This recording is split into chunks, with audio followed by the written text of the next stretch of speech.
Here we go.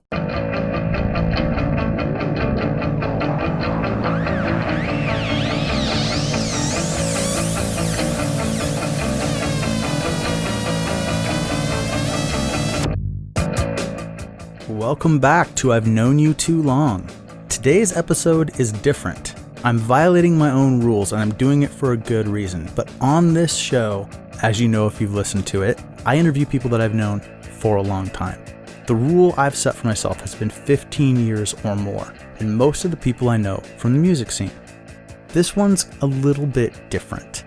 I had an opportunity to do this interview, and I'm going to take it because it's my show and I can break the rules when I want to. My guest today is Ranae Holland. You may know Ranae from a show on Animal Planet called Finding Bigfoot. She's the skeptic.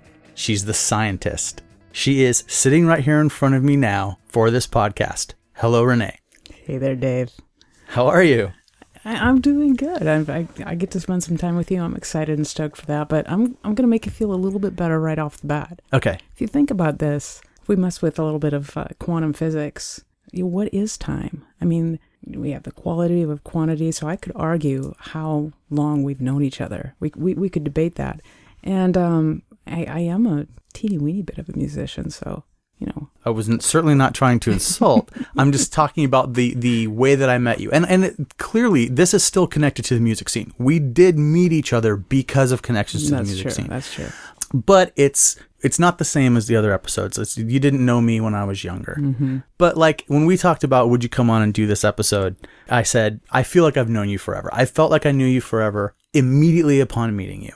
And that was an odd thing, so it's still going to be interesting, and I'm still going to be able to find out your whole story, and people might be more interested in hearing your story than anybody else I've had on the show. Well, plus we were in that hot tub time machine, and we messed with the physics and everything, so it's as if we have known each other forever, since before birth, if you will. I appreciate that someone with an actual science background is willing to mess around with stuff like this. You know, and also, I've known about this blog for a bit, and I have intentionally not listened to it, because I didn't want to have a preconceived notion. I wanted to be completely organic. So I am excited to do this so that I can now listen to all of the back interviews, because I know some of the folks have been on those and I know they're really good. Thank you for saying so. I hope you think so once you've listened to them. All right, Ranae, I start the questioning by telling the person I've known you too long. And it's just not true because I've known you we were figuring out earlier, maybe 5 years. Mm-hmm. But just for the sake of it, Ranae, I've known you too long. I haven't known you long enough, Dave. Aw. Wait, did you say have known me long enough or haven't? I haven't. Okay. You've got a quiet voice. I got to get you turned up a little bit. I just haven't known you long enough. It's like I never get to see you. You know, in that 5 years, of course, has been the production of Finding Bigfoot. So you've seen me on these little bursts, these little vacations, if you will, with April and Rocky. And it's never enough. So it's all quality, not quantity. Oh, thank you. It's not enough. We're just getting started. Yeah. So the way that I met you was very strange. And for a lot of people on the show, we can't figure out the exact moment, the exact time we met or why. But we know when we met. Mm-hmm. We met at a party at my house. And when I say my house, please, it's Michael Ann's house. I live in it. Michael Ann owns a house. And for some reason, she puts up with me and I live in it with her. I thought it was Winnie's house. Well, the dog. Yeah. It's from the dog's point of view, it's certainly his house. Yes. But we were having a party, and it was specifically an art auction for Rocky Vodolato's son, Keenan. Keenan Vodolato was, at the time, he had to be 11 years old? Yeah. 10 or 11. And he does amazing artwork, paintings that were way, way beyond the skill level for his age. And we thought it would be fun. We had a room that we had just remodeled and painted. We thought it would be fun to hang up a bunch of his paintings, and everybody wanted them. Like all Rocky's friends, Rocky and April's friends really wanted these paintings. So we hung up like an art exhibit, and then people came in, and actually we had a silent auction. I missed the silent auction because what I remember of that day is Keenan was a boy still. And now when I look back, this is a young man. And I think back about how long that was, but yet I don't get enough of it again with you, Dave. Well, it must be weird because you've been gone so much in the time since. Yeah, it's just, again, see, time, what is time? It's all relative. But what I do recall of that day is missing the silent auction because I wanted to bid on some of these. I remember, I believe it was that owl. There was an owl. Oh, there was a fantastic owl painting. There were paintings that were just incredible. And now, so you weren't here for it at all? You came after? So the silent auction was over. The silent auction had since passed, and I got to glance at all of the things I missed upon yet again, with a tear rolling down my cheek and trembling off my chin, which I fell. And there were like some real battles for some of the art. I saw blood on the ground. Well, this kid, he made hundreds of dollars. Like, he was like a working artist that day. He's talented. That was good work. So I know most everyone there. That was normal. But then there's you. And someone, I think Michael Ann said, Dave, have you met Ranae? And I think, like you said, you came along after the auction. We were just doing like a barbecue, hanging out outside. And I said no and sat down, and it was like, click. We just started talking. And we somehow, everyone tried to drag me into telling my Bigfoot story, which is something people try to get me to do. And I don't do it in a setting of people that I don't trust. I can't remember if I told you that story that day. I think I might have. May I? I'm not going to, I won't tell it on this show. Okay. Can I give a small reference? A small reference. An outdoor shed and a very large dog. Okay, wait a minute. You're saying shed and dog. That's really not it. That's not now, it. Now, you're saying that I recall... You believe that it was a dog. No. I recall the story that you told me to protect the privacy and not share too much. To reference it, I can see you sitting in the chair telling me that day at the barbecue. I can see your face. And you described it very well. Train tracks, there was a shed involved, and there's a dog. Okay. In the story. Okay. Report. No, and here's what I'm going to say. There were multiple elements to my story, some that I experienced and some that were told to me later involving another member of my family. That's where things like train tracks and dog come in. Mm-hmm. And the fact that I told you that stuff upon our first meeting is testament to how connected I felt to you right away. And the fact that I don't know what you guys have been talking about, because the Bigfoot show that you are on was not on the air yet. It had not yet aired. So I think it was just Bigfoot on the brain. I think you knew you were doing it because it was really quickly, like right after that the thing came on. Mm-hmm. So you may have just been kind of like getting testing the water with how people felt about the idea of Bigfoot stories. Well, we had done production. It just had not aired yet. Oh, you had actually gone out. Mm-hmm. You'd gone out in the field and filmed one. Correct. Yes, and I'd been on the field. We'd produced. I believe at that point it had been 6 episodes. The initial first season, which is a short season, which is 6. So. Oh, I didn't know any of that. Yeah. No, you were just a cool person that showed up at the house, and it was like, hey, look, a new friend. Which that's fantastic. And then of course I remember once everyone left, I was like, hey, who is that person? Like, why? Who knows Ranae? And Michael was like, someone Rocky and April know. I'm like, yeah. Okay, fantastic. So that's the meeting. And we were fast friends, and we've been friends ever since. So the question is, who are you and how did you get to being in my house that day? Well, who am I? I'm still trying to figure that out. I know that I'm temporally speaking an adult, but I still feel like a young child in the best way, and that's intentional. But who am I? I'm this goofy action nerd that embraces curiosity and staying young and being happy and stopping and smelling the roses. I am somebody who enjoys quality people. And obviously, April and Rocky are 2 of the best people on this planet. The entire Vodolato clan. I love all of them. I cherish them. You want to talk about some rocks.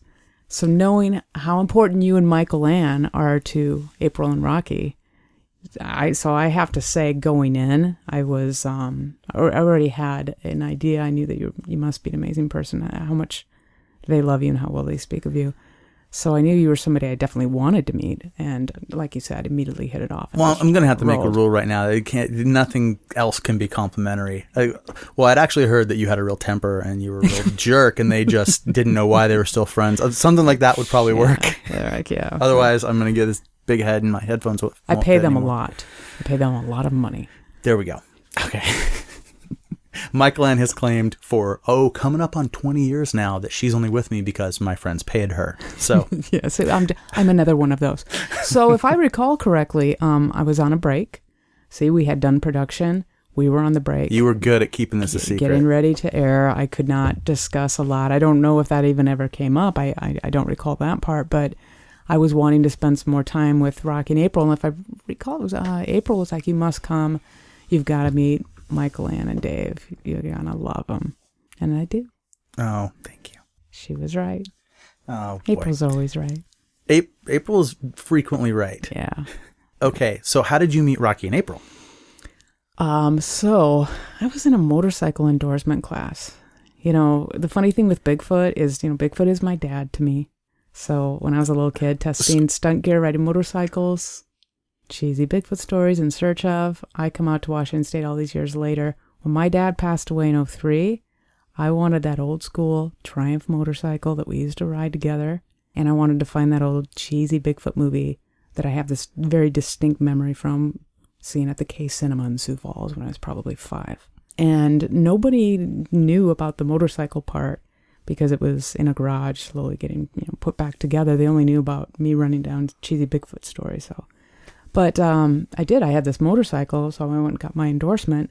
And it was during an endorsement class that I met Rob Pope. In fact, he's riding in circles, practicing to do his test. Because I actually... And the endorsement class for the motorcycle, that's like you get a special license or get a special certificate that allows you to legally drive the motorcycle on the street? Exactly, yeah. Okay, just in case people didn't know what that meant. Motorcycle endorsement class. I don't know what car endorsement class. I mean, yeah, well, I don't know. Why don't they say getting my motorcycle license? That's interesting. Good point. I never thought about it that way. Is it a separate license or is it just like an addition to your license? I know what it is. You have your driver's license, and it's the endorsement. Yeah. Like you can be, I'm at a total loss for the word of the very large. There's a classification, CV. I'm drawing a blank. Oh, for like driving large vehicles like trucks and yeah. Just going right over my head. My mother used to drive a large van for the treatment center she worked for when I was in high school, and she had to get a special license for that. Yeah, so you have your driver's license, you get endorsed, so additionally you can ride a motorcycle. So there I am. And you met someone there? Yeah, there I am. And I actually had completed the class, but you have to do one last phase. And my class, a month before was rained out. So I had returned to do this one last piece. And it happened to be during Rob Pope's class. So now, who is Rob Pope? Rob Pope is Motorcycle Rob. Which everyone laughs now when they hear me refer to Rob Pope. And this goes universal with all his friends. When I was at his wedding, I'm like, so how do you know Rob? Oh, Motorcycle Rob, I love it. Wait, what'd you call him? So Rob Pope is, this is how I met him. This is who he is to me. Who is Rob Pope? This is Rob Pope to me. So I see this guy with a tight jacket on some really nice shoes. And I was talking to my girlfriend at the time, and I'm like, babe, I gotta let you go. There's this man I have to go talk to. And speaking of just instant connections, Rob is one of those people the second we met and randomly met, we've been the closest of friends ever since. So I walk up to them, they've all parked their bikes, and I walk up, I'm like, look guys, this is a test you're doing. Here's your tricks. Here's how you pass it. Who's having a hard time with the box? Do you know about the box? No. The box is like the hardest part of the motorcycle endorsement test for people who have difficulty with it. It's not hard in my opinion. But we start talking and get this kinship. And from there, as we're walking around, I think he asks what I do. And I'm a research biologist. And, I work with rivers and brown bears and salmon, etc. And, well, what do you do? And he's like, oh, I own a coffee shop or something like that. I was like, oh, which one? But it was in Kansas. And I'm like, well, what are you doing in Seattle? Are you here for like a coffee fair? Well, no, and I'm a musician too. And he's like, okay, yeah, what bands? I was like, well, I play with the Get Up Kids. And I didn't know who they were. So he just kind of looks at me and is like, and I play in Spoon. I'm like, well, okay, I like them. And we just... And you'd heard of Spoon. So it's the Get Up Kids and Spoon. And then, well, he was also in White Whale or something. I didn't know him at all from any of his plethora of bands. But you had heard of Spoon at that point. Yeah, I knew of Spoon. I mean, I like some, this is, see, I gotta be careful what I'm saying. I like Spoon. I like some of Spoon's songs. I've gone to Spoon concerts. And since you've become aware of the Get Up Kids and seen the Get Up Kids. Yes, exactly. Okay. Learned more. It's open. So that's Rob. And through Rob, at one time, is very close with the Votolato family and was introduced to them. And Rob left me and moved to New York, and I shed a tear that ran down and trembled on fell from my chin. And I'm kidding. And unfortunately for me, though, is as he introduced me to the Votolatos, obviously, it's this family that keeps, you meet one and how wonderful they are, and then you meet another one who's equally wonderful, and they live all local. So thanks. You're like, Rob. oh, these are people that aren't going to leave. Yeah, these are people who live here. Nice and close. Okay, so Rob introduced you to the Votolatos, and then the die was cast. You were in with us. Now you can't get out. Oh, you try to pull me away. Just try. So how long before the party did that happen? 4 years. Oh, okay. So you've been kicking around for knowing the Votolatos and knowing Rob and all that. Oh, I'm sorry. Rob would be 4 years maybe, and then I guess 2.5, 3. So I knew Brandy first. She was the first one I knew. Okay, now that's Brandy Votolato. Brandy Votolato. And I knew Brandy first, and then Brandy while we were out and about, and because Brandy lives in Los Angeles. She's she's one. I said they're all here, but they're not. There's the one. She was here, right. But since I've known her, she's always lived in Los Angeles. Yeah. So I meet her, and while she's in town, she's like, "Oh, you're gonna love so and so. You're gonna love so and so and so and so." And it's, again, she was right. But I slowly met the Votolatos, which I guess was I guess Cody's the youngest, so it was almost a reverse age order, but not. When did you get, okay, what year did you go to this motorcycle class? I'm trying to get an idea of the time. 08? 08. 07 or 08. Okay, so that's a couple years before you meet me. Mm-hmm. Before you meet Michael and before you meet me. Okay. And what were you doing before that? What was you mean in my free time? I guess we're going to have to, so we're going to basically, I mean, yes, but more. So I'm going to break this all down. So prior to you being here, I have no idea what you did with your life. I just know that it was smart stuff and cool stuff and different than a lot of people that I have known. You say you're a research biologist. I think a lot of people would go, well, what's that? Yeah. Do you work in a lab and you're trying to, find the cure for cancer? Right. Like, do you wear a lab coat or do you wear boots? Nice. Yes. Okay. As far as a research biologist goes, I am an action nerd, the type that wears, polypro and waders. You're an actioner. Action nerd. Oh, action nerd. Yes. Okay. I thought I was into some in the community like speak, some jargon. Is there jargon to describe what you do? Yeah. Action nerd. Oh, they say action nerd in your I think science community? I think I coined that a long time ago. So, but that's like MacGyver, crew, right? Yeah, I guess he is an action nerd too. He's part of our club. He definitely falls in with the type of work that we do. So to back it up, what I was doing at the time is funny how, again, time is relative and things sometimes will very much come full circle. I ended up doing a career that was what I really wanted to do when I was pretty much a teenager. Ended up being out in the woods in the natural sciences, using my brain, nerd, but then evoking action and movement, action nerd. So we are out fighting the good fight, trying to save the planet. I'm a restoration ecologist. That's riparian corridors. That's the river, the forest around the rivers. So I had gone through school, University of Washington. At the time was a School of Aquatic and Fishery Sciences. It's now College on the Environment. We own the South Campus. We fight against the UW Medical Center and all their lab coats. We all fight for Agua Verde control. I don't know if you know about this. No, and I think a lot of people don't. It's like the Jets versus the Sharks. So sometimes. It's more of a fight for control of Agua Verde. Aqua Verde? Agua Verde, which is down there on Boat Street where all the kayak rentals are. Oh, okay. And the fantastic food they have there. So it's a great place. It's right between, SAF's kind of area and where the UW Medical Center is. So it's where the standoff began. Is this a restaurant? Yeah. It's a tiny little restaurant down there on Boat Street. So I'm just messing with you, Dave. So I want to walk with you here. We're all Huskies. We all go to the same college. But you're right. But you're gonna go out with these other people into the real world and do some hands-on getting dirty work, and these people are gonna put on lab coats and accidentally create a super violence or zombies or something. Super virus. Oh yeah. Or zombies or something. By the way, they're putting in that bioengineering building down there. Have you seen the security level?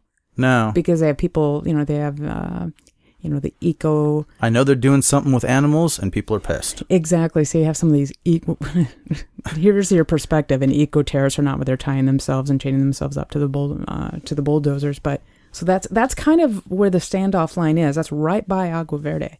Okay. So bringing it back to Agua Verde. We all get along. We're all Huskies. Go Huskies. So I'm at But what I'm SACS. wondering though is like, when it comes to like the animal testing part at the school, which side of those lines would you be on? Because, I mean, you've definitely got friends that are going to be out there with the chaining themselves there are people that, that do that. I don't know where you fall with that whole thing. Absolutely. I have friends who are research scientists and have reasonings and purpose for doing this. I have friends who are PETA poster carrying, chaining themselves to... Not bulldozers, because they don't use that so much in animal testing, but they're the ones going into labs and setting animals free. Sure. I'm a biologist. There is a middle ground. You know that I am an animal lover on all levels. This is a tough one. But, for instance, there are projects that I have had to work on before where we've had to, in the process, an animal is euthanized or lost. And this becomes that... Not even a debate, but because I don't think it's a debate, because all animals have feeling, are sentient beings and feel pain, and can you do it responsibly with care? So, as we are sampling a specific species of trout, and we have to cut the caudal fin off to collect the blood, and the blood has to be collected at a certain rate, otherwise you can't get the reading, et cetera, et cetera. I'm like calling the intern over, You got to cut the tail off. Once it's dead, okay, I'll draw the blood. Now, are you talking about doing this in the field or doing this at the... In the field. So I'm just saying I can relate to having to conduct that type of an activity and understanding the purpose of it in science. Mm-hmm. But I am at the same time very anti-animal testing in any manner. Like a laboratory stuff. Like, I don't have a full understanding of what is happening there. All I know is that got a lot of people, because of the music scene that we've been involved in, there's a lot of these issues that are always at the forefront. There's a lot of people that are very upset and putting themselves into that situation. Mm-hmm. Enough so that I should familiarize myself more with what's going on there. Is I think whenever someone raises a ruckus, people should familiarize themselves with what's going on. This comes down to, it's where do you draw the line? And that's a very personal choice, in my opinion.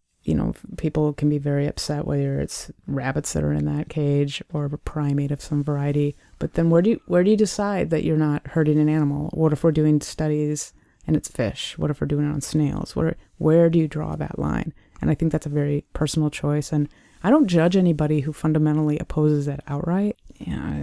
I eat meat, and I have a daily battle with that. I do my best to make sure that the animal receives the right kind of treatment, that it's sustainable. I mean, obviously for my body, I don't want any hormones or anything, but also that animal, the quality of life that animal has is something that I can live with. Right. Okay. Sorry to drag you into potentially dangerous territory. Not a problem at all. I mean, I come from dairy farmers, so, That's where you come from? My people. Well, my father was adopted, so I know my adoptive grandfather's background. They were ranchers. My mom's side of the family were, like farmers, dairy farmers, right on the North Dakota, South Dakota border, right there where the wind blows really hard. It's really cold winters. It's really hot summers, and we're talking real working farms. And the type of people who, on I-229... that there's a storm coming in. They're the ones like, let's go get the snowmobiles. We got to rescue people. Oh, nice. I mean, that's my people. That's why this day, if there's a car broken down an intersection, I'll pull over and get out and start moving. That's how I was raised. Nice. This is what you got to do. You're an action nerd. And now I took that action and just added the nerd aspect, and I'm an action nerd. All right. Well, I'm going to take you back to those early days in just a little bit. But I kind of want to I'm doing this a little different. I'm going to go more backwards with you. A lot of times I try to take people all the way back to their earliest memories and stuff and then come forward. But I want to get a sense of what you were doing and who you were and how you came into this Bigfoot show. Okay. So you're involved at the University of Washington. You're a field research biologist. Is that the right way to say it? Field research biologist? I'm a field biologist, research biologist. Okay. It explains, when you hear a research biologist, there's either lab nerds or action nerds. Action nerds go out in the field a lot more. They're the people who are like on the boats, in the trees or around. So who hires you to do this job?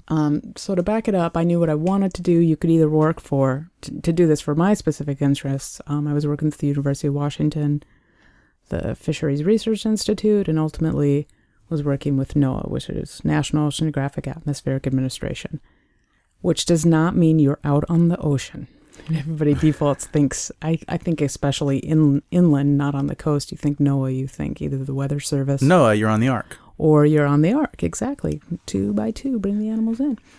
Instead, I work for NOAA, and I specifically at that time worked for the Ecological Conservation Division, Watershed Program Restoration Team. So just think of anything from the headwaters, that alpine environment, all the way down to the estuary and the forest right around it. Okay. That's my specialty. That's what I'm focused on. Because a lot of times people throw me out and they think, oh, salmon, so you're a fish biologist. And I'm like, no, really what took me into this exact field when I was still in college and ultimately networked me to working for that restoration team was brown bears. Okay. Bears. So you basically your job would be to collect data on how water is essentially running from the high mountains out to the ocean. So when you are at UW and you have your different degrees, somebody they're going to have your focuses, and then obviously it gets more and more and more specific. Yeah. So at UW at that time it was aquaculture, marine mammalogy, whale huggers, and aquatic ecology. So within aquatic ecology, you have limnology, study of freshwater systems, or marine biology, kind of more, which is obviously salt. And then out on the ocean goes in a whole nother place. That goes over to oceanography, where you're out of biology and it's a whole different group. But so I'm an aquatic ecologist. From there, you take it down more specifically. I'm in the riparian corridor specialty. That's my niche. More specifically, that's huge. That goes from macroinvertebrates, the flies that the fish are hidden, that salmon are trying to eat, all the way up to a brown bear. Okay. Within that system. So there's the geomorphology. So that's how the brown bear connects to the streams, connects to the fish, okay. Yeah, so basically riparian corridors, there's also flora versus fauna. So you have the geomorphology, that topography, how it moves. You have the water element, obviously, like I said, with limnology. There's the chemistry of it. Is it frustrating to you to try to explain what you do to someone who is obviously an idiot when it comes to these? No, but I just don't. Actually, if anything, I'm like, okay, try to be more succinct. Well, I guess, so basically the role I'm playing here is all the people who might listen to this who really don't know about this stuff. Mm-hmm. So, when you said what's really about brown bears, I'd like to make that connection. So. Yeah, for me, it's really about brown bears because that's what was my motivation of always leading you down. It ultimately, you know what, kids, fans of the show who are always asking me, how do I really get into this type of field, something I like? I'm like, find what you love, find the person who's doing what you love, that you think would be great to do, and make them your mentor. And your path may or may not change, but you get on that path and follow it sincerely, organically. If you stay true to your heart and follow that path, it honestly sounds so silly, but that's where you're supposed to be because you're being true to yourself. So I became that out of a love and a fascination of brown bears. So my senior thesis was interannual variation, the number of fish that return to the system each year, in this instance sockeye salmon, and creek complexity affecting the consumption patterns of brown bears upon sockeye. Okay. So depending on how difficult and how steep or wide or how much debris is in a creek and the number of fish comes back affects what specific part of the sockeye's body the bear will consume. And you can make the bear won't just eat the entire fish? See, it depends.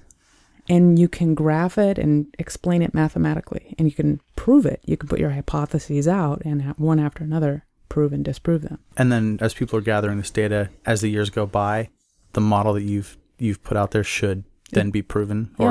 This was some of the work started by Scott Gandy, I believe. And then as I headed up to Alaska and continued on with part of it, move forward, I met a fantastic researcher by the name of Stephanie Carlson. She was doing her master's. Her master's definitely was finishing up her PhD, and she's now, a professor down at Stanford, continuing the work. And I mean, in hers, like I said, the specialty is really how brown bears impact the system. I've seen some of the stuff we pass back and forth, some of those videos, the ones that a lot of people I think can relate to is how wolves can change the shape of a river. No, it was really popular back on, social media a few years ago. How wolves can change the shape of a river. Yeah, and for that matter, arguably any animal can change. You're going to go about the butterfly effect here a little bit. But basically in this instance, beavers are ecosystem engineers. How they impact and can quickly change the landscape. They do it very quickly, and they have a higher rate of impact than other species do. But here's a more longer term example, is you remove wolves. Wolves put pressure on ungulates, the deer, the elk, etc. So when wolves are removed from the system, their grazing behavior completely changes. So they have less pressure, so they graze harder, meaning more intensively, and the location changes. So based on grazing and what type of shrubs are eaten, etc., will change the shape of how and where the river's going to move. Is it because if the shrubs are eaten down, then the root systems die, and then the ground will erode away from the water? Exactly. Get incisions in certain areas, etc. I mean, of course, there's all the other factors. I love that my plotting little, is it because, I really feel like a young child, getting the teacher to explain it to me. The beauty is the look on your face doing that thing. And additionally, then... no one could see on this podcast, so just imagine what she meant. And we'll just go with it. It was adorable. Additionally, so the river's changing shape. That bottom section might get thicker or less, but wolves come back in, put that pressure, that evolutionary one they evolved together at this system, putting it back in place, in my opinion, letting it be the way that it is. And then additionally, you get songbirds returning because the songbirds now have more cover. They're able to return the system. More cover because the wolves are eating more of the deer and the elk. The being in the willows. If you go down, walking a river is one of my favorite things to do. It evokes a lot of memories from my childhood, fantastic poems, but it brings me peace. I feel grounded very much. It's one thing that two things that I love. One is getting high up in an alpine environment and having a vista after a strenuous workout or something. You get that, it speaks to my soul. It soothes my soul. But that's something very difficult to do. You can't be out up on an alpine environment easily all the time. So a daily one that really is something that has always meant something. I grew up on the Big Sioux River back in South Dakota. My grandmother's house is on the Missouri River. So rivers are very, very close and important to me. So completely lost my train of thought about the river thing coming back. Well, we were talking about songbirds come back. Because I was saying that I can't stress enough, I think, the importance. I know it is for me to go and walk a river, but the state of mind it can put you in, the observations and how it can change, I will argue to say your chemistry. How you're flowing, these hormones are going to calm down, you're going to get into a different state of mind, and it's going to completely affect you. So, well, could it just be argued that even just hearing the water? Yeah. Well, because that calms people. There's a great book out there talking about water chemistry, whether water is alive and how it moves together. I mean, it's a little bit, some people say on the woo-woo end, but... On the woo-woo end. Yeah, on the woo-woo end. Because is water alive? I think we have science to figure that out, right? Yeah, well, then that's... I think that right now I would say it's beyond science. But I think rivers are... just my point there is rivers are something so important to me on multiple levels, and I think should be important to future generations. And people who can appreciate rivers or appreciate nature are A+ people in my books, people who I navigate to and are drawn to and have a commonality with and a lot of respect for. I have a friend who is very concerned that the reason why there's trouble with fish species is because they're being overfished by treaty rights of Native Americans. And I have no idea what to say to him when he talks about this, because I don't go where he goes to go fishing. He says the way these things are set up is there's just no way for the fish to make it. That'd be something you would know. Well, we're talking about treaties rights, and let's say this, that First Nations people, the problem is we have impacted these fish on multiple levels. They talk about harvest, hydro, habitat, humans. They talk about all the H's of it, but to stay on point, anthropogenic factors, we have human factors, the impacts. We have altered the physics. We have altered the physical shape of the river, the geomorphology. We dredged it. We cut it. We made it into a canal here where it's concrete, which changes the water temperature, the type of sediment that is going through. We've blocked it at certain points. Is a huge impact. But when you have First Nations people in there, and they've been in that area, and our government came in and put them there, you know, I'm for it. I'm for their rights. I'm for our indigenous culture to embrace and hold on to that. And I would stand there with a picket and arm in arm with them and defend it. What I don't defend is poaching. And what I have observed, and to me, it's the one that makes me the most upset, you know, because I will be out sampling in rivers months on end at certain times of the year, and I'm seeing different cars, or I'm coming down weird back trails that people don't even know are there. I see a lot. And I'll see poachers, you know, and I'm mad at them on one thing, but when I see somebody who's poaching who's a Native American, I get extra mad because I'm like, this isn't even necessary. You have all these additional rights and you're coming out and poaching. I'm like, brother, come on. That one extra ticks me off with as far as poachers go. I think, to answer your question, I believe First Nations people, their treaty rights, people will argue and say, why are the macaw going out in a canoe and then they're using a high power weapon? Oh, we're into whaling now. Well, I'm just saying, we're talking First Nations rights. Sure. They're going out, and their argument is that our people have done this historically over time. As long as we've managed to a certain amount, the populations where the whales aren't going to go extinct, because their own council members, of course, they argue all within themselves. They're arguing on how many we can or can't, but I believe they have that right. So some people will say, well, fine, let them go out there, but take a harpoon, do it the way you always do it. Taking the gun, way. Yeah, well, then do it the traditional way. Right. At least they're trying to put a quick end to the whale's suffering. I see it as that way. I see the You're rifle. saying the gun is actually faster in terms of being... is a more humane death. I do not promote the killing of whales in any capacity. Right. And I'm not saying it because it's such a sentient creature and argue that it is more intelligent than, say, the fish that the caudal fin was cut off and we had to collect its blood. I'm not saying it for that reason. I'm just saying because I don't support it at all. But they do have First Nations rights, and you know, this is me. Here I am. I am always very much a skeptic and always defend the opposing side. The one thing that Finding Bigfoot does do that I really do enjoy is gives an opportunity for people to come very often approach me who don't agree with me. And we can have a discussion. More often than not, 90+% of the time, these people know I'm probably going to disagree with them. Mm-hmm. But the kids are watching the show, and what I want the kids to understand is that we have a very polarized society right now. As the pendulum swings back and forth, we are in extremes right now. And I want that generation to know that you can disagree with somebody, but you can also learn from them, and you can respectfully disagree with them. Oh, yeah. There's no right or wrong. There's so much of this right-wrong going on that if we would stop and just listen and look for compromises in the middle and try to understand. If you talk to Ranae, if you had known me for more than 15 years, Dave, and you'd look back, you might not want to know me now. Who knows? I mean, had you met me then? I mean, we all evolve, we all change, we all... These things that you're saying about reasonable discussions are great for reasonable people. Mm-hmm. But if you're... With some of the things that have come up recently, the Planned Parenthood stuff and the Confederate flag stuff, and just the really crazy political stuff that's been out there where people just outright lie.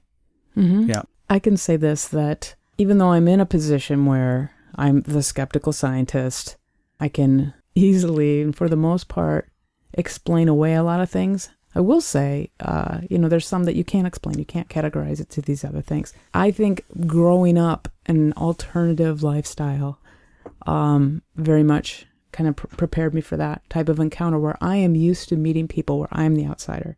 I'm in the minority in science because I'm a woman. I'm a minority in the general population because I'm left-handed. Things are not made my way. I'm always, whatever it is, it's different. I usually do it that way. So I'm a gay woman. I'm used to encountering people who fundamentally believe I'm going to hell. But you exact change by how you compose. How is it going to do any good for them to meet some reactive person who just wants to argue and say, I'm right, you're wrong, rip you down to make myself higher? Gets you nowhere. Instead, I let them meet me. They find out about my life. They talk. I explain my reasoning. I explain my perspective. There's no right or wrong. I feel this way, and this is why I do. Right. Well, I think you're the kind of person who puts people at ease, too. So someone who might, I think people with some of those ideas, they might think you're going to hell, but they still want to have a nice conversation with you because that's not what you're talking about. But right. So let's make it on, because this, what I'm saying, right. What I'm saying is that this can translate to different topics, whether it is Planned Parenthood, whether it is, abortion, it's moral issues, whether you're gay, whether we should have the Confederate flag. You can sit down and have a dialogue, and that's a difference. It's not a shouting match. It's not a right or wrong. Why do I feel that way, this or that? And also, it becomes those instances, and lots of times this is in politics, you'll say something, you'll have an opinion. I'm like, where did you hear that? Or, why do you feel that way? Or, where did you learn that? Because that's where you start to learn from each other. Mm-hmm. And it's those moments where people start getting additional insight that then makes them reflect. And at times, that's how we make change. Yeah. Well, there's 3 sources, right? There's Fox News, Breitbart.com, and The Blaze. Oh, yeah. Yeah. That's the 3. Because they say you should have 3 sources. So I think those are the places where you can get your. As long as one backs up the other one, I think. Yeah. That is something. I'll tell you what. I come from I have Tea Party members in my family. Everyone's going to get that's a joke. Right? Yeah. I hope so. Our faces going back and forth. You should have seen the faces, folks. They were just eye rolling and head shaking. Exasperation, true faces of exasperation. All right, you said you had Tea Party members in your family. I come from a very, very, I grew up in South Dakota. I come from a very conservative Christian family. I have Tea Party members, tea baggers I call them. I have evangelical Christians in my family. I am, again, the outsider for the most part, but we have conversations that don't have to get explosive. And very often, one thing that I've tried to do and educate, it's not make it Fox against CNN. I'll say, what are your sources, and are you fact-checking your sources and all that? But, I don't believe in attacking people. And I think that's one thing I try to tell the kids. The person who's yelling the loudest or making their point so strong and imposing their will on yours is the person you should believe the least. That's pretty good. Why do they want you to believe so bad? The ones who believe for their own reasons and who want to share it with you have probably been the ones who have looked at it overall. And you can add to that the ones that say, this is how it is, trust me, versus the ones who say, this is how it is, find out. Mm-hmm. That should be the answer. Yeah. Unless you're Carly Fiorina and you tell people to go watch a video that doesn't exist. That may not be timely throughout the life of this podcast, but it's a Republican debate time in America right now, and it's been really entertaining. A really good read, speaking of just politics right now, is What's the Matter with Kansas by Thomas Frank. I think it came out in about 2004. Called What's the Matter with Kansas? What's the Matter with Kansas? And it really explains how Republicans, turned middle America conservative, how they embraced it. It used to be that those farming rural states and the Rust Belt states, it was always Minnesota, Wisconsin, the Rust Belt states, not middle America, rural areas and farmers and the unions were blue states. And isn't Kansas where the doctor shootings happened?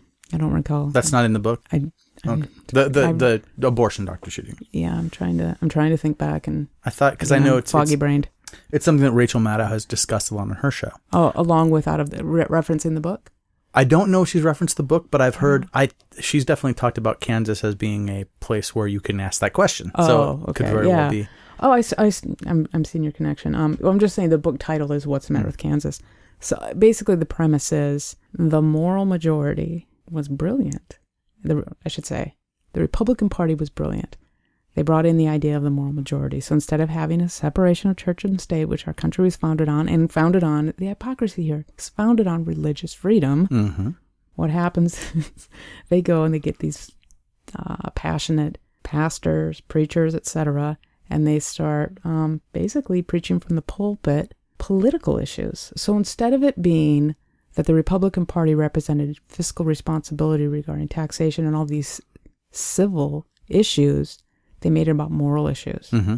And if you've noticed since the early 80s forward, some of the greatest people that I know, which is like all of middle America, where I come from, they answer on a knee-jerk response to a moral issue regarding politics instead of so much those civic ones. And that's really kind of what the overall the book really touches on, which is like brilliant. And it fundamentally needs, it's like it's about separation. These are separation of church and state. Isn't that just a longer way of saying they cling to their guns and they cling to their Bibles, which is what Obama got in all the trouble for saying? I know a lot of Democrats who cling to their guns too, that really like to get out. But Thank you for saying that. I do, and I promote. I mean, I think the NRA more and more. There's horrible. A lot of people on the left that are looking at their Bibles and saying, "Hey, wait a minute! What you said is in here isn't." Right. And there's a lot of other stuff you're not paying attention to. Yeah, and I know very good Christian Baptists. And by the way, left or Democrats. right, that doesn't belong in the law. Right. It's great for how to conduct yourself personally with other people, but that's not a book where the law comes from. Yeah. So really what it comes down to is that getting on those moral issues, but also just what you said about the three, Fox, Blaze, and the other one, is that you get this population, because I take offense if people are like middle America people are stupid and they're just simple and they're dumb. They're not. Because I know just as many people here in Metro Seattle who, well, where did you hear that? What's your source? And they look blankly and they heard it and repeat it. People in general are just lazier and are not taking the time to think for themselves and independently. But I will tell you two things. Our media is a part of results of that. Back in the 60s, they had responsible journalism. We've lost that as all of our media networks are controlled by a few sources where, so that's a problem. So the news that is getting to people is so saturated and, and people think that they're watching the news when they watch Sean Hannity and when they watch Rachel Maddow and when they watch Lawrence and O'Donnell and these other people on MSNBC and the talking heads that are like, Bill O'Reilly.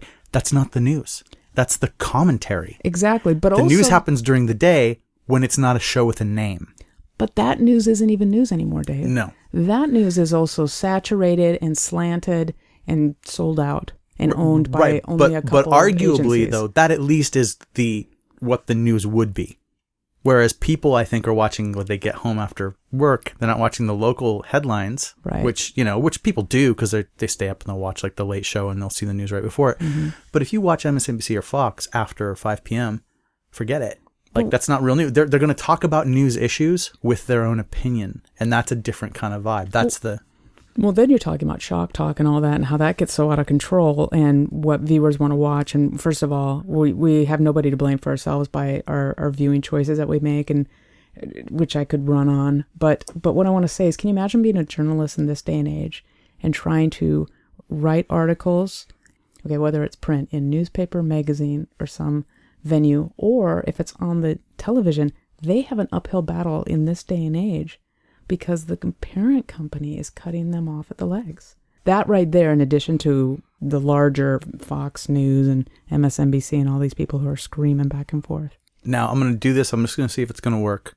But this whole time I've been wanting to jump back to get the answer to the question that actually started us on this path. Hot tub time machine. I'm ready. No, it was actually about the fishing in the streams and the nets across the streams. We're going. My friend was concerned that there was an impact in fish numbers, that the real problem with declining fish was that the tribal rights was allowing them to take all the fish out of all the rivers, essentially. And so my question for you is, without an opinion about whether it's right to do it or wrong, does that affect the numbers? Yeah, it does. Okay. You would need more details to answer that specifically because you have, first of all, we have multiple species, so that is location dependent. Mm-hmm. It's a timing dependent because you can, at one location, you're going to have different species. Let's just narrow it down to salmon. Yeah. Okay. You're going to have different species of salmon returning at a specific location, timing wise. And then at another location, it might be all different species of salmon running at different times. So, outright, that's so hard that you could argue and say sport fishing does the same thing. Recreational sport fishing does the same thing. Okay. And if that person wants to cut First Nation treaty rights off, then stop commercial fishing then. Okay. There is far more salmon in critical and threatened species that are impacted by commercial fishing than anywhere near. Okay. So you're saying that so I the don't agree with that. situation... I would still defend people... I will still defend First Nation treaties. And so the idea that every place where the water comes back out to the ocean, there's a net across it, is not true.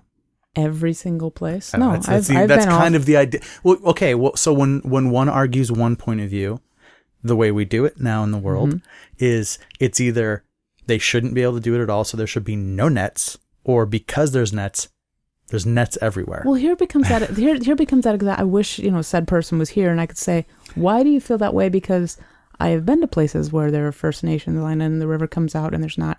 So to say this all-encompassing word of everywhere, right? This person, I feel, is shooting themselves in the foot and kind of undermining themselves. And there's also a possibility it's the way I'm hearing it, but this isn't something that when I hear an issue, when I hear someone passionately discuss an issue that I haven't heard before, I'll pay attention. And I have a friend who has brought this up a couple of different times because they like to fish in the river. And so it's interesting to me, and having you here with that background, I thought I'd get, so, okay. I also wanted to kind of bookend the things we were talking about, since I felt like it went in very interesting ways away from the conversation into politics, which I try to keep it kind of light here, but I do allow some, and then try to get back to the original idea, and then because we're going to go back further with you, and we're going to find out about you before you were doing this in the hot tub. I will say to your friend, ask him the salmon life cycle, because that will answer a big part of his question. If he's so worried about one phase of that salmon's life, yes. Wait, what's the rest of it? Well, what's the question? He's arguing. He's like, it's impacting it so much because they're netting everything, which is not a true statement because it's impossible to net everything. Okay. And secondly, he's completely eliminating the whole commercial impact on these adult salmon returning. So I would love to hear more about his. We haven't said any names. Yeah. This is an awesome person who I like a lot. So everybody has a thing. And I don't know and that's the thing. Yeah. I didn't even know if I could disagree with him because I haven't been there and seen what he's talking about. And I have never talked to a professional. But, well, now I have. There you go. I guess not a professional, an expert. Yeah. I'm unfortunately with chasing mythical beings, I am getting further and further away from, it's been 5 years. I continue. Wait, do you chase mythical beings? Yeah, I look for things that I really don't believe is a biological undiscovered species. But what I do believe is... That's what you mean by mythical. You're talking about Bigfoot. Yeah. Okay, just in case anyone didn't know, I believe in Bigfoot. Yeah. Ranae is the skeptic on the Finding Bigfoot show. But I believe in Bigfoot, but I don't believe it is a biological undiscovered species. Wait a minute. What? Yes.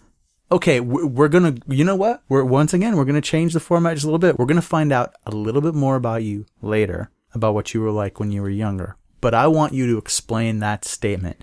You just said, I believe in Bigfoot, but I don't believe in an undiscovered biological entity. Mm-hmm. Could you explain that for dumb people like me? Yeah, so one thing I find really interesting is that what is a definition of science? That is a broad term for some people. You're gonna Clinton this. You're gonna say what the definition of it is. No. Hear me out. Stay with me, Dave. Stay with me. He's got a really cute look in his face right now. So what people define as science, what people define as faith are different things. I'm a scientist. So I take a critical objective view of the natural world and try to understand it. And that involves a scientific method, hypotheses, until you finally have a law, which, sometimes you find out you're wrong. And that's not about right and wrong. It's about learning and trying to fill in the holes to a bigger picture. Okay. So as a scientist, I do not believe there is an undiscovered bipedal primate with a large enough population to continue to exist. Right. Having a carry capacity, a K number, et cetera, a sentient being. The K number? K would be like a carrying capacity. Like in order for a species, for instance, some of the endangered rhinos we have in the world here have fallen below their K. There's just not enough animals that exist anymore to survive. Right. Like no ark is going to come in and pull 2 and 2 and they're going to go. Okay. So I don't believe that there is that physical animal that has remained undetected during the existence of man, right? Okay. It's a sentient being it buries its dead, all these reasonings why we don't find a body. But Right. with that said, avoiding cataclysmic events, I just don't see the evidence that supports it. However, without getting caught up in religion, let's just say I'm a very spiritual person. I do believe in a higher power. Somebody said, do you believe in ghosts? Well, I don't not believe in ghosts. I can't prove or disprove ghosts, but science can't explain ghosts, so why not? Do I believe our spirit or soul, whatever we call it, goes somewhere else? Yes, I believe that. So with that said, people who are claiming to see Bigfoot or have an encounter, I believe them, that they believe that they saw Bigfoot. I believe they saw Bigfoot. But when you start investigating and talking to a witness and trying to recreate it, over half of them are misidentification. I believe, and not just as a scientist, I'm throwing out these rough numbers. I'd say 60% of them are misidentification. I wouldn't be surprised if it was more than half. Then you get a fair percentage of people who are, it's a situation where it's pareidolia, where that has come up on this podcast before. Yeah, okay. This is a psychological phenomenon. You're laying there, you're looking at the clouds, and you see Mickey Mouse's face. Mm-hmm. And we are hardwired to, when we start to see shapes. Now, obviously, people are not looking at it. They believe that they saw, some leaves together and they believe it's Bigfoot. The way your mind works is you start seeing shadows and what are organically occurring things that are there, leaves, sticks, whatever, the light hitting it the right way. You are hardwired as your brain to fill in the pieces. This is known. So pareidolia, which we can also throw in that whole psychological of how your memory alters over time. Right. And you'd pass a lie detector test. Totally different podcast on this series touched on that you remember a memory, you don't remember the original event. Yep. So the psychological phenomena and pareidolia, that explains a lot of them. Okay. Then you have what I kind of call medical condition. If somebody... Are you trying to say crazy person? That's a shrug of shoulders with palms out and hands up. So you're not going to be able to see that, but I think that's a way of sort of what I would not say wanting to use those terms because she's classier than that. I will never call somebody crazy because I'm not a psychiatrist. I won't diagnose, but I will say this. And when I lump it into medical, because say somebody's on a medication where you can kind of see things. I have a sleep disorder. I could very well be sleeping in an event and tell you that something had happened to me and I have a sleep disorder, medical condition. So whether your vision is impaired, whether you're on a medication, whether you have a sleep disorder, whether you are, and you're using your words, crazy, for whatever reason, it's something that, you lump that into medical. Is it the same sleep disorder that the movie Sleepwalk with Me touches on? You mean Mike Birbiglia's movie? He stole my stand-up gig. I'm just kidding. It's very similar, very, very similar. So you're kind of in that same, because in that it talks about how he's in a very, very thin percentage slice of the people where it becomes dangerous to you or to others. Yeah, I mean, if you want to talk about this, I can run you and I can tell you some crazy stories about Ranae.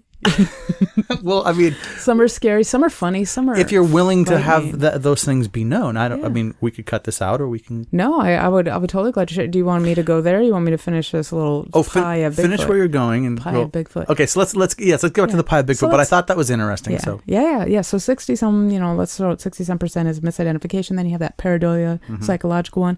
Then you have the medical one. Then you have the people who have been hoaxed. Now, this is something the guys always say on the show. Hoaxes always come out. You know what? I'm sorry. Now where I come from, the best part of a hoax is the longer you can keep it going. The longer you can keep a hoax going, the longer that Bob down the street still thinks that a jackalope is real is hilarious. Okay, so that's a category. People who were hoaxed and didn't know it. Okay. They saw Bigfoot. One other small category is people lie. Sure. Okay, that's a small category there. But when you add that all up together, I will say this, looking you dead in the eye, having heard thousands and thousands and thousands of Bigfoot reports from people firsthand, some people trembling, some people, visibly shaken. And either they're award-winning actors or they're telling you a true story, which I believe the majority of the time these people are telling me the truth and believe it. I don't think many of them are lying. With that said, there still is this small percentage, and I like to very tongue-in-cheek say 0.087%. It's very small, though, where you cannot categorize it. You can't put it into one of these other categories. And you and I have discussed a couple of these things before. Yeah, and I've shared stories with you that I'm like, what else would that have been? But with that said, I believe those people saw something that we cannot explain with science, but yet it goes against all these rules of science. So what are they seeing? No, Ranae, we can't explain. We seeing? can't explain with current science. Well, exactly. Because there's plenty of things I couldn't explain with science 200 years ago. But, well, we can go on a little argument there about technology, With that said, what are they seeing? And this is how I reconcile it. And this is for my personal experiences of my entire life, not just about from hearing Bigfoot stories, just who I am, who Ranae is, what makes me up and makes up my belief system and my perspective as somebody who is a scientist, a biologist, an ecologist that works, has spent over 15 years, so many hours in the Bigfoot hotspot, and nothing ever happens. Okay, well, what's going on? What are these people seeing? I cannot tell you how many times I've worked with indigenous peoples, Native Americans here, who have a very strong belief system associated with Sasquatch, Bigfoot, Wendigo, all the different names they have for it. The majority of them, and the guys I've quoted on the show, they'll say, you ask any Native American, 90+% of them to tell you, it's real. Mm-hmm. And then, period. They'll stop right there. And I think they're very Fox Newsing it, if you will, because what they actually said, and I haven't done enough research to give you an exact number, but I can tell you more than 70% of Native American people, probably closer to like 75, would say it is real. It is a spiritual type being. And I think the best description I can have was a Haida elder. A Haida elder is up there in southeast Alaska. Specifically, this one was over on Prince of Wales Island. It was a Haida elder that explained it best. He said, there's a totem, there's bear, there's wolf, there's raven.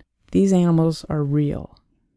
You and me, our physical body and our spiritual being, are locked in this plane. So when we die, our spirit then leaves our body. But it's locked. Bookwolves, Wendigo, Sasquatch, etc., all the names I have for it, can come and go at will. And he places his hand on my shoulder with a smile and says, you'll never touch one. Mm. So their belief system is it's a special being that protects the forests and can choose to leave its footprints, to appear before you, to throw a rock, whatever. Some will believe it's a separate tribe of men, like other natives peoples. I know people who believe that. Some believe it's and there are some tribes who believe it's real animal. I believe it's Apache belief that that it can be killed, and have made, I don't want to say claims to make as if I don't believe them, but have said that they can kill them. And they've warred with them previously. So, but the majority, 75% they have that very spiritual type belief. The screenwriter in me, inside me, the screenwriter part of me just really jumped up at Bigfoot War. Oh yeah.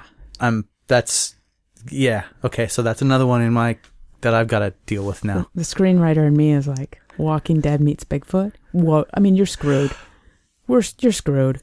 A zombie Bigfoot? Come on, how are you going to stop that? No, I thought okay. Well, see, you definitely just threw zombies into it, but that's, I guess, what people do now. But I was thinking with people, I don't think of Bigfoot as being malevolent. So I wouldn't think of Bigfoot as coming back and warring necessarily with man, but that could make it interesting for the story. Maybe it's past the turning point of ecological disaster. Man has become the parasite. So the protector species has to choose to be physical to come back to clean out the problem. Oh. Well, this is one of the beliefs is that normally, if I can touch again on Native American beliefs, and what I've encountered the majority of them is Bigfoot is a benevolent type species. It leaves you alone, et cetera, but we have gone the wrong way. This was an Elwha member saying, but we've gone the wrong way. We're not connected anymore. They don't respect and have that connection to the land like how most Native Americans historically kind of did. You know what I mean? Now it's, a lot of gangs are on the reservation. I mean, it's so sad what is going, and they're just losing touch with their roots of their culture, right? So as they have lost their way, Sasquatch is angry with them. And that's where it does become switches from a benevolent to a malevolent type interaction. And even that's a point of view. Exactly. Huh. Okay. So now I got a Bigfoot army movie to write, and I don't know how I'm going to deal with that. I asked that elder, I said, how come I haven't seen anyone? Why haven't I seen Bigfoot? Because they know you're doing good work.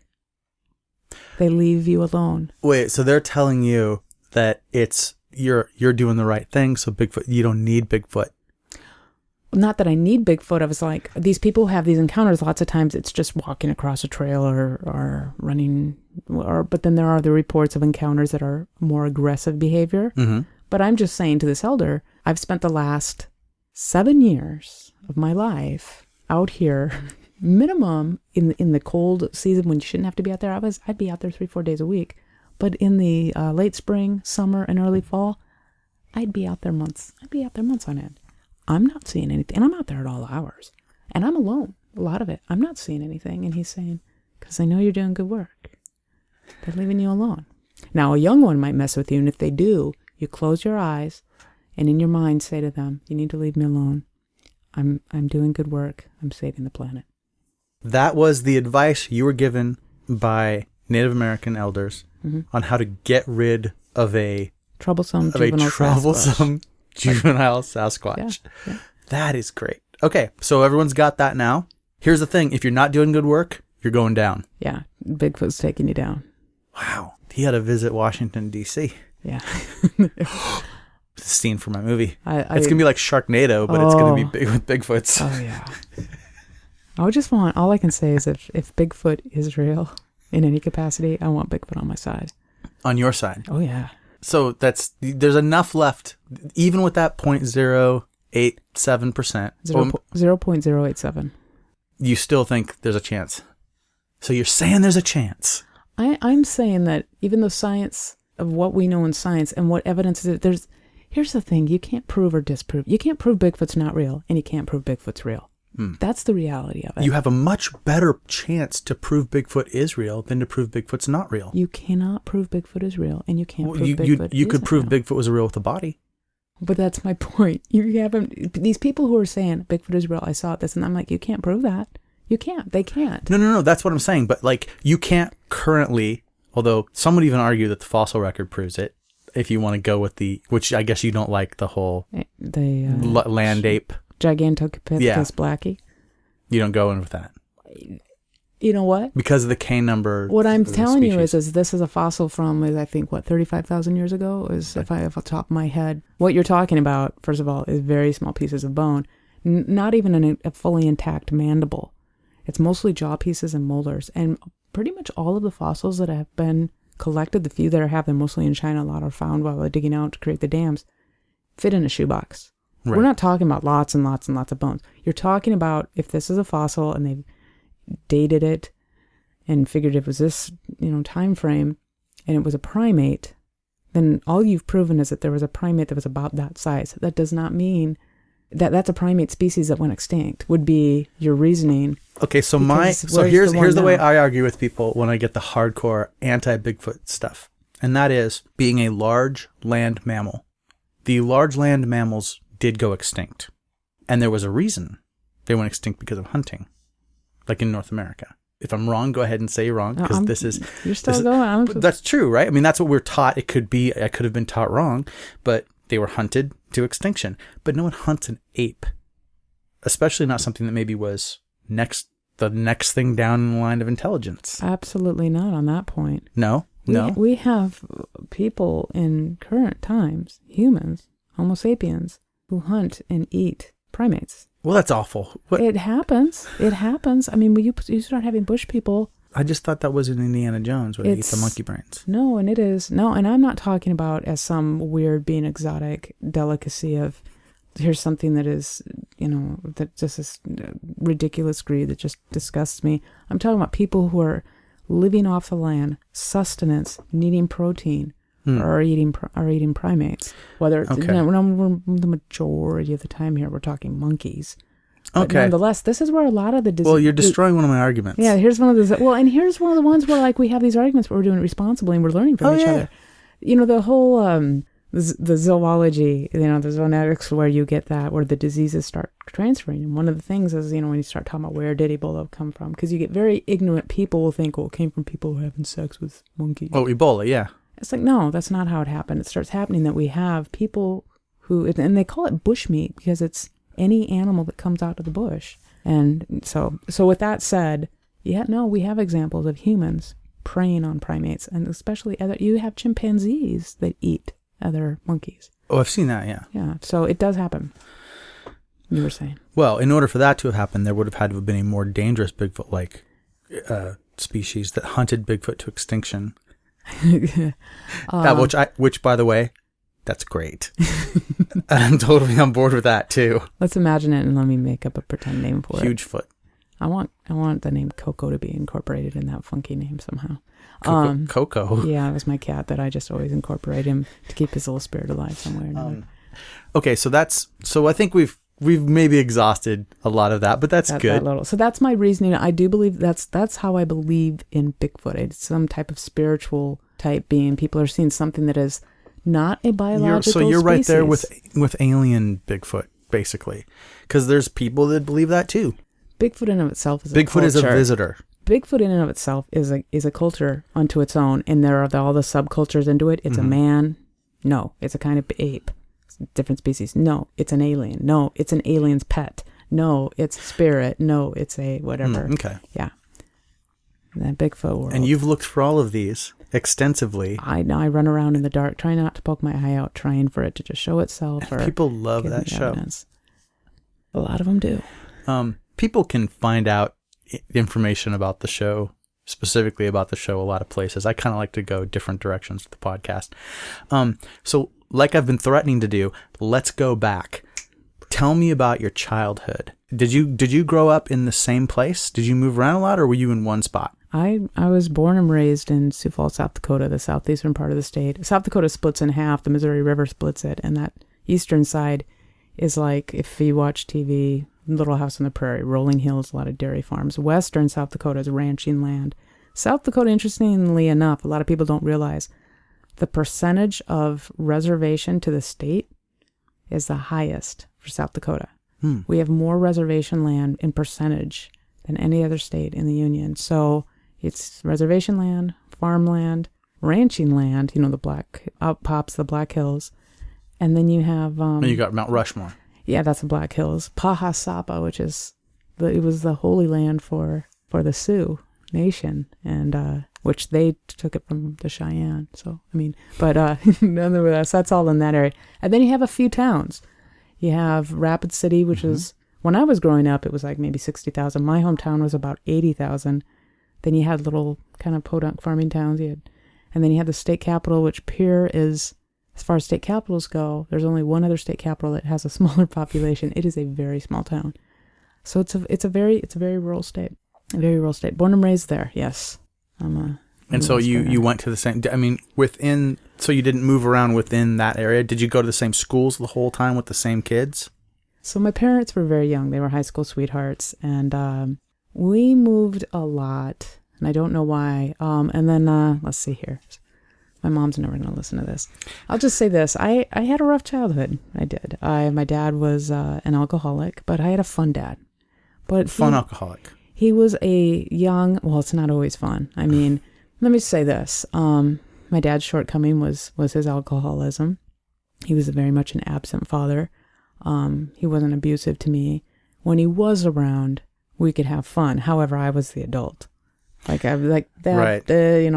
Going to the zoo was jumping the fence, or he was always cutting corners and whatnot. He used to embarrass me. We'd go through the grocery store. I'd be with friends, and he would start eating as he goes through the grocery store.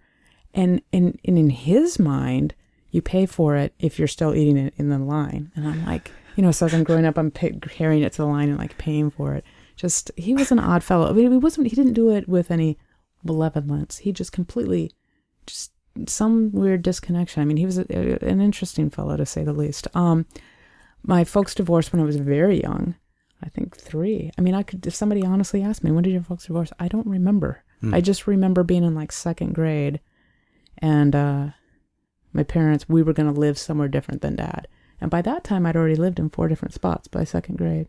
Oh, okay. Well, no, if they divorce when you're in 2nd grade, you got to be like 6 or 7 years old. I'm 7. I'm 7 in 2nd grade, and I'd lived in 4 or 5 different spots. In the same town? In the same town. So are you going to the same school? So... Because to me, that's very important. I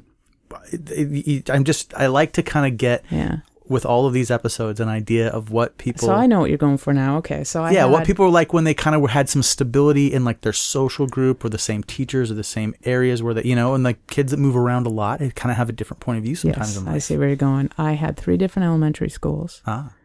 And I went to the same junior high because it's a bigger for the whole time. I grew up on the east side of town, so the same junior high and then the same high school. But during elementary school, I moved and was in different elementary schools. Was that hard? I was taller than my second grade teacher, and I'm a big goofball. So I was the comic when you talk about alcohol and families, and people generally take roles. And I was a straight A student. No trouble for me there. I was the jocks. I didn't want to add trouble to my sister was the black sheep. She was the Black Sabbath, dating the guy in the Chevy Nova down hanging out at the park. Yeah, 3.5 years older. And do you just have one sister? Yep. I have a stepbrother and then 2 stepsisters. They're a stepbrother on my dad's side. On my mom's side, 2 stepsisters. And then I have a sister, 3.5 years older than me. So she was, this is payback time.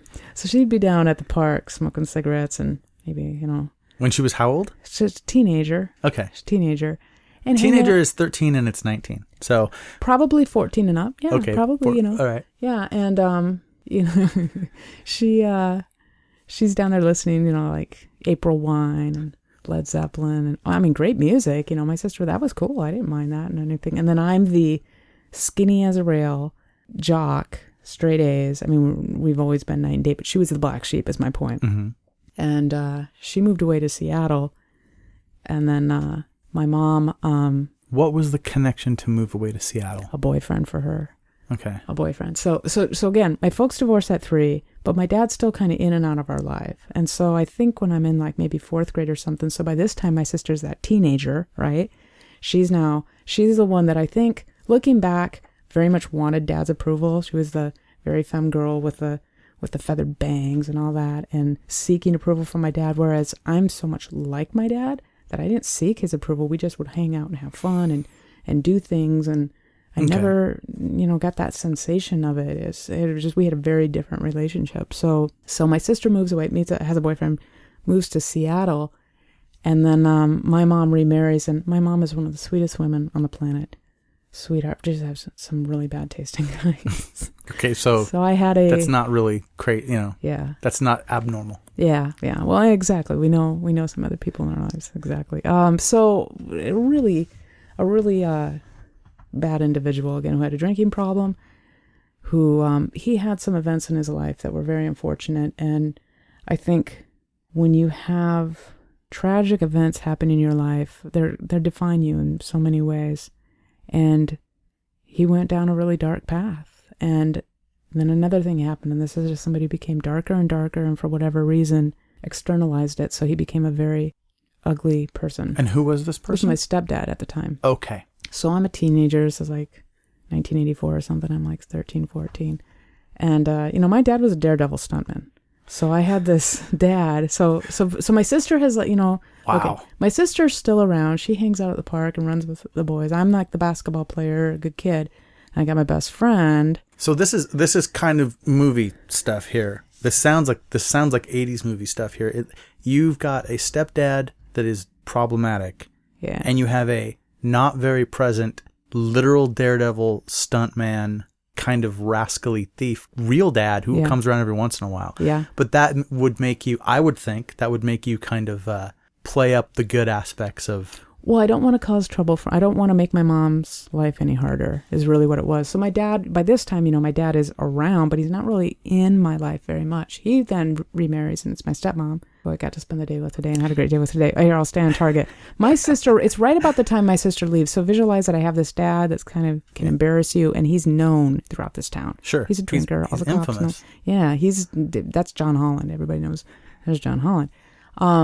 He starts dating my stepmom, so I get some stability and maybe get to see him a little bit more, which was nice. My mom remarries this, turns out to be this horrible person on multiple levels. And I'm navigating teenage life, growing up with alcoholism and abuse on multiple levels. So I get my best friend. The reason why I'm going to this is somebody who's going through it. Doesn't even go to... Somebody's going through it. Somebody doesn't even go to my school where our moms were best friends. No, that'll be Michael Ann. Oh, okay. So I just wasn't sure if you want me to stop. No, it's okay. So our moms were best friends. And the dog is barking, but we're going to keep going. Your moms are best friends. I told you it's Winnie's house. So my best friend from basically like third grade on. It's 1984, so we got the evil stepdad. You got my dad who does this stunt that goes horribly wrong. It's all over the news. Everybody knew my business. My best friend dies in a freight car accident, so I became a John Hughes film, in essence. I'm also, by the way, gay, so I'm trying to process and internalize that. Then I have the evil stepdad. Was this something that people knew? No, this is 1984. I knew it, but God forbid, I'm growing up in it was in no way any semblance of acceptability that it is today. Right. In any capacity, let alone in a very Christian upbringing. And I mean, it's funny. There was a lesbian in my, I mean, obviously, statistically speaking, there were a lot of lesbians there at the time. One that you were aware of. But one that I was aware of was a very stone butch woman, a heavy woman. And I knew her, and actually my family knew her, and she was very kind. But in my mind, growing up, I'm attracted to women, I'm drawn to women. And what a lesbian is that. I'm like, that's not what I am in any capacity. So I'm not that, So I very much was internalized and messed up and had a lot going on. So my point being here, South Dakota, moved around a lot in young life, had a lot of chaos. And I tell you what, it's a spectrum. Somebody always has it worse. But I'm very grateful I have a very grounding grandmother in my life that really, push always came to shove. I had an example of somebody really lead me. Like a solid rock. Yeah. And I had some very motivating, positive teachers and some really good friends in my life. But when I graduated high school, my senior year, there was federal drug charges. I was being followed by the FBI and the DEA. People who hated me. I was getting, bum rushed and, people trying to hurt me. And I needed to get out of that state. So the day after high school, I loaded up my car and I went to Seattle because my older sister was out here and I visited Seattle. That's what I was going to ask. Was it the sister coming out to Seattle for the boyfriend that made you want to come here? Well, my sister... And we have to go back to there were people who were trying to hurt me and I was getting bum rushed. You can't let that sit. Well, don't we have a positive podcast, but okay. Well, it's a positive... story... So... To explain, I know I said earlier that I do a generally positive podcast, and the way that I have talked with friends about that is, and we've done this a lot on the show, is if it's a horrible story about something that happened to you that you can still laugh about, or that you can laugh about, I can now laugh about. That is positive. Yeah. So. Yeah, we can tell a horrible story. I just, I might make a joke. No, and it can be, and again, this all comes down to your perspective because it is a positive story because when you can come back and come from these bad experiences, and again, like I talked, this is somebody who some very terrible things happened to him and he chose the dark path. He externalized it and it's all about, I think those defining moments in your life about choosing how you want to react to it. Really, really defines who you are. Okay, well then, let's say this. It's my sister had left. Growing up, she's 3.5 years older than me, and we are night and day. We're different, but I love my sister. Mm-hmm. And we would have fun, and she would sit on me and tickle torture me, but she was my sister. She's now moved away, and I blow my shoulder in basketball, so my basketball, I got could potentially go maybe play college ball. There's nothing to do in South Dakota. So you're a gymnast, you're a cross country, you're a track person, or you play basketball. And if you play basketball, the longer you go, you're playing like 5 seasons a year and it's elite. There wasn't even soccer there back then. So now I have a pretty rough home front with both parents. There's not turning. It's like school is a place to just show up. Now my best friend has died, and then I think it's like a year later I blew my shoulder, and I'm kind of getting ticked off. I think looking back as an adult, I basically internalized it, and then I had repressed anger. So I started just being destructive of myself because I didn't want to feel anything. I was a Christian, I was raised Christian. I didn't want to. I definitely was destructive and reckless because I wanted something to happen to me. I kept seeing really amazing people dying freakishly and then horrible people doing horrible things to other people and just nothing happening to them. So I was like, what's with that, God? What is with that? So, coming from a 14-year-old mind, 14, 15, 16-year-old mind. So I was wanting to die. Just like, get me out of this, But I could never really take that full step. I always thought about how much it would hurt my grandmother. My mom was checked out at this point. I mean, she was. But this was something you were considering. Yeah. Oh wow. You know, we had guns in the house. South Dakota. Yeah. We had guns in the house. We had guns, unfortunately, in the house that were. Oh, so you weren't talking about a cry for help. You were talking about doing it. Yeah. Because the gun is not a cry for help. No. And in fact, you know, I'm in a situation where it would escalate to the point, you know, and there's so many factors here that go into this, but abuse doesn't happen one day. It's very subtle.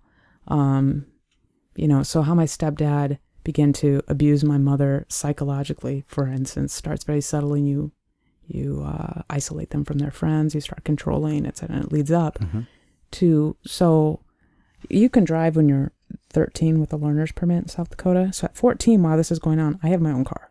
Right. So when crap goes down, I would either leave the house or I'd get my car and I would just go and drive. So my mom would, when things would escalate and get bad enough, I'd get up in the morning and she would say, don't come home from school. Go to that friend's house and I'll find you.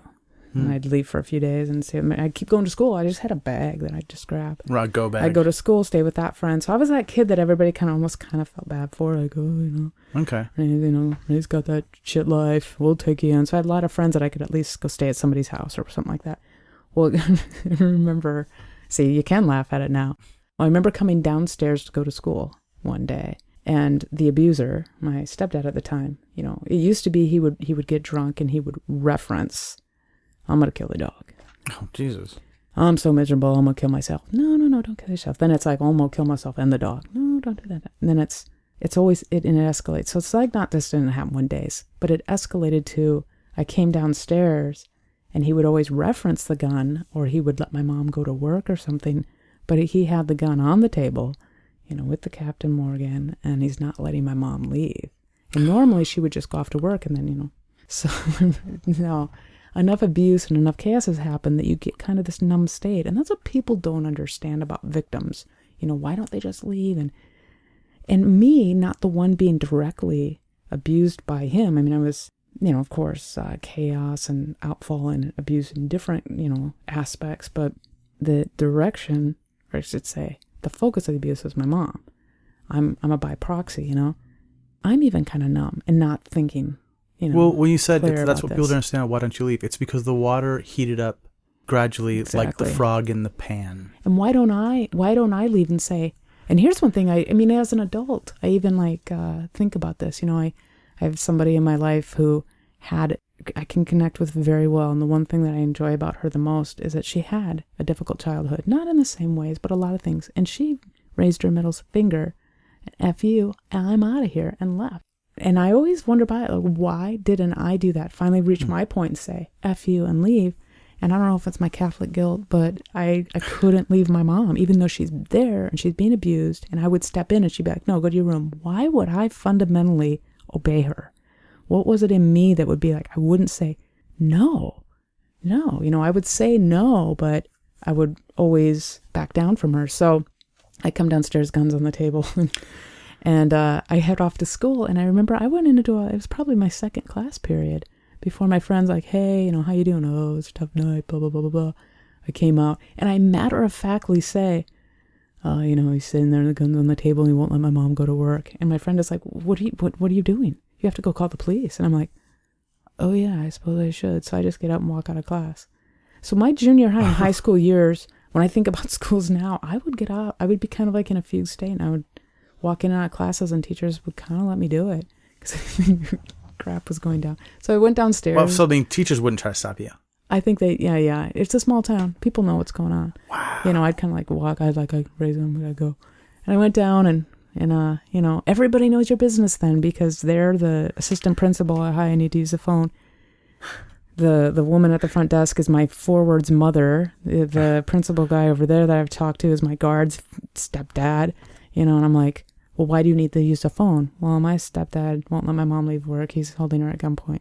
I'm realizing what it is. And then they're all panicking. Yeah. Then they send you off to the counselor, and I start telling the counselor, and the counselor starts crying. I'm handing her the napkin. So it was just, you know, not that it's any I'm sorry, worse. that's not funny, but that is funny. No, I know. I look back at it now and just go, I feel so much empathy for her. I mean, she probably must have been young as going through. Wow. But I sometimes am very reluctant and hesitant to share this because what I don't like is, is pity or anything. Because, you know, I read some of these amazing books where this guy went through Rwanda and the tragedy and moved to New York, became a doctor and returned back there. And, you know, people always have it worse. But yeah, it sucked. It was rough.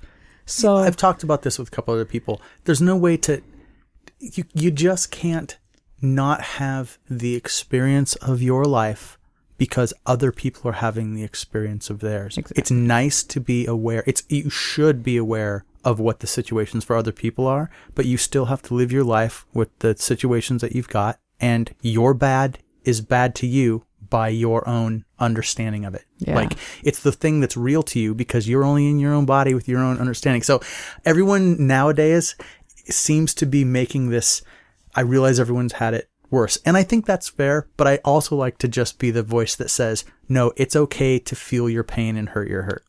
Oh, I felt it. I felt it. I heard it, and I learned from it. I always like to reflect back about either, hey, well, you know, what would I do differently? What did I learn from this? And move forward, and be responsible for that. So that led to, you know, you're thrown into therapy, blah, blah, blah.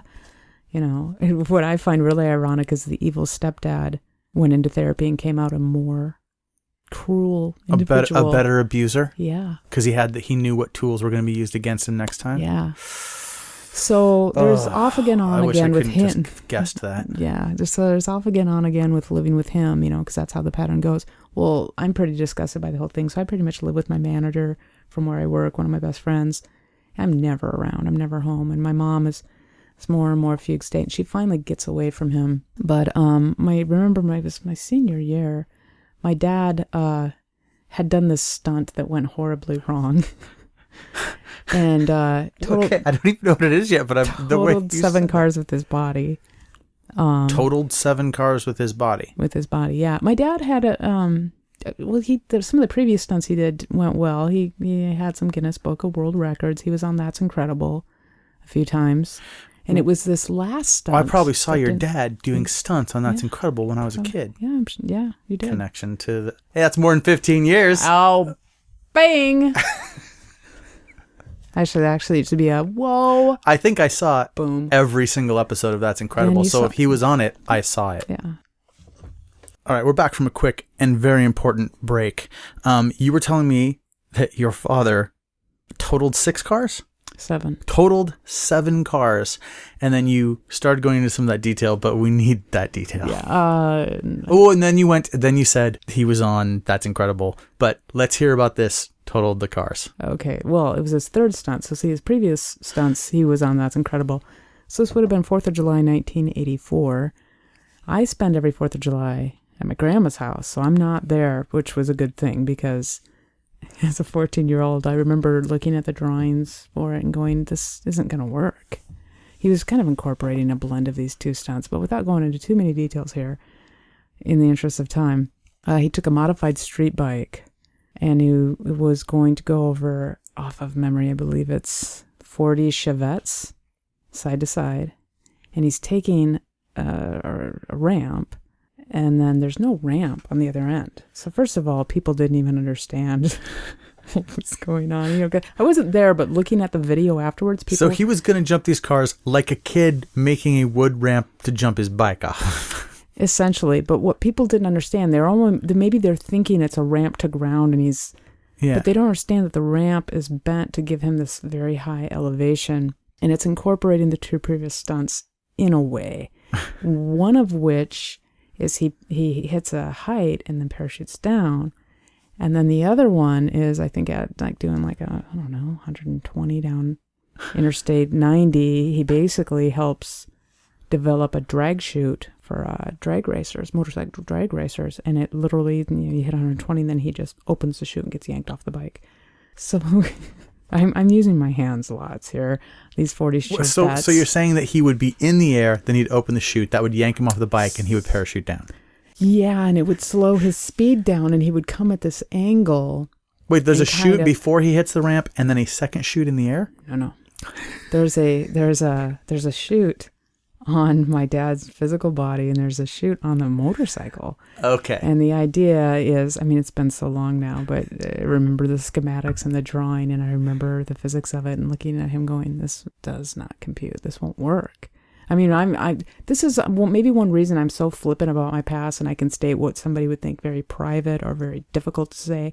It's just, to me, matter of fact. Right. However, if people start asking me, like, who I'm dating right now or something like that, I'm very private. Right. It's really interesting. I'm like a total open book. And so much of it was everybody knew. So I'm like, here's who I am. Deal with it. And moving on. We all know about this. Here's what really happened. Okay, let's go.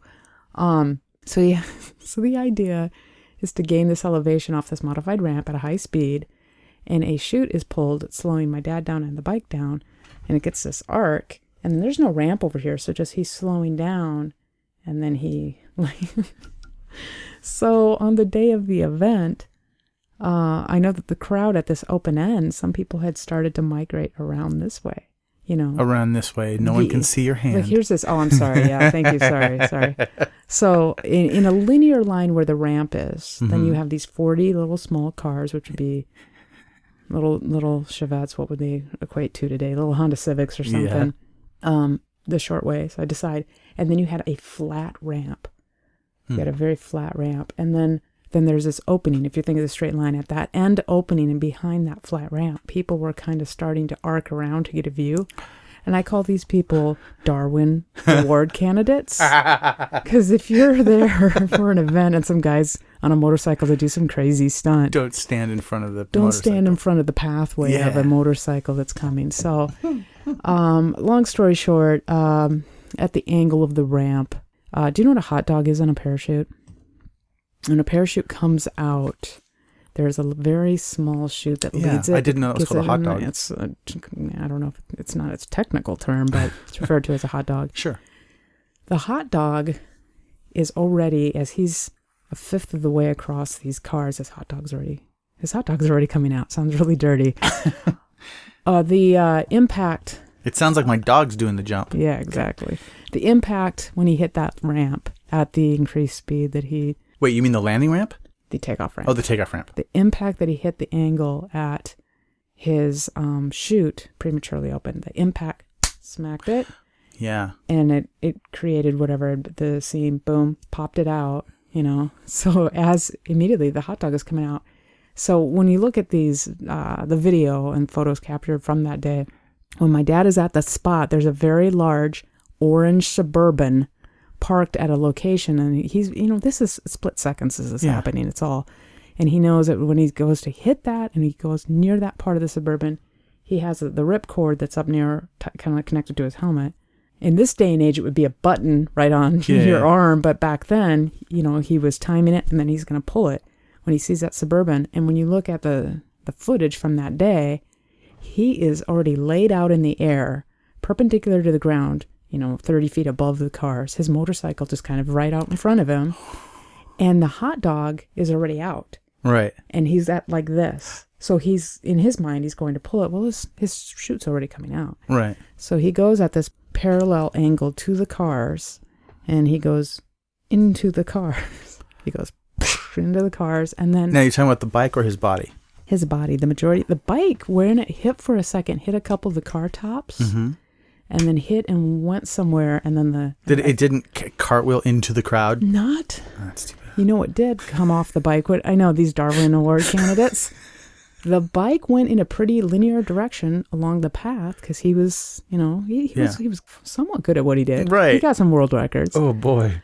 Went in that straight line, and for a brief moment, if memory serves me correct, went along the car tops until I think it hit the end ramp, stumbled, but it quickly went to the ground. But when it went to the ground, the tank came off and went flying and hit one of those Darwin Award candidates. Because it was somebody who had, spun around.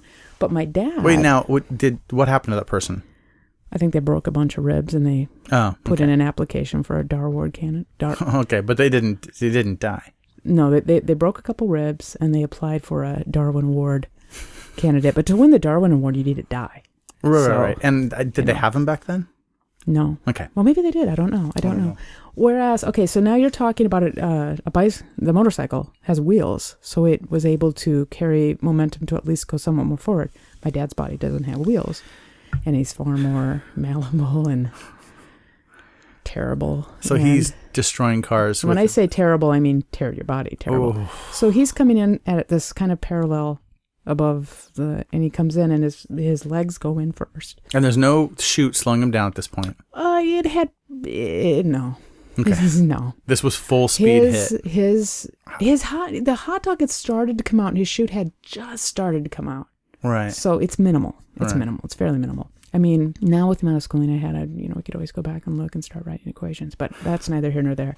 He had a very high rate of speed.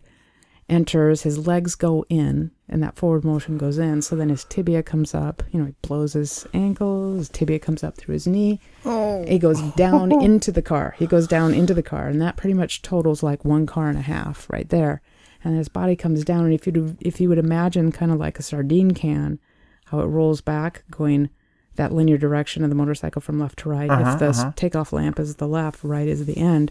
He's moving from left to right. He went in, and then as his body's coming up through it, it snaps his femurs, and then pulls him. So my dad's a big guy. He was like 6'7". Oh.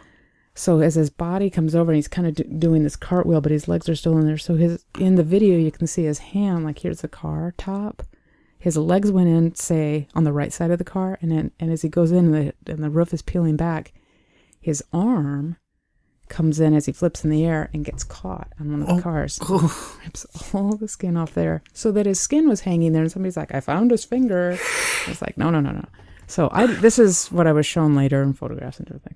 So he inverts, his legs come up above him, and he does, so that's kind of one. Up out of the car. Well, his legs went down and in. Oh my God. And then his head comes up over him, he goes down and in with his legs, snaps his femurs, is peeling the roof off with the inertia of his body. Yeah. Now his arm is kind of on the car, and his legs come up above him, and he goes into the air, and he is gaining, because he's kind of boom and gone up, and does a full somersault again. So he did 2 somersaults, and the Norwegian team gave him a really low score.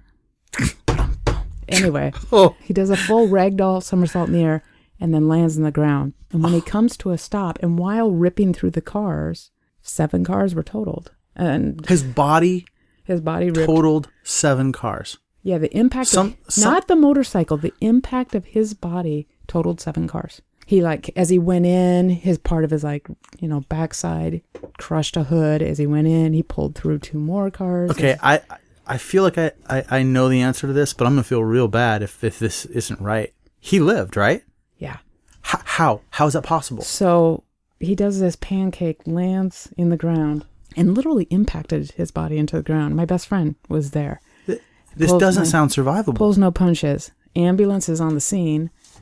They're waiting for a Darwin Award candidate, that my dad was. He never won it, though. And they get him in, and they cut his leathers off of him, and then that's when the bleeding really starts.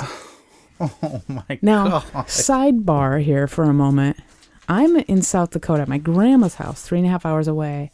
And I knew it was going on. And as a 14-year-old, I knew very well in that moment my dad might die. This is ridiculous what he's going to attempt. This is stupid. And it was shown live on TV without any this is really graphic or anything. So you were watching it. So I remember being at my cousin, I recently bumped into, my cousin who reflected back to that, made some comment, where I got her perspective of it. And I'm sitting there watching it, and my mom is watching it. And my sister's in Seattle at the time. She's moved to Seattle already. And my cousins are there. And they show it. And you just see a violent crash. Full speed. Then they do the slow motion version.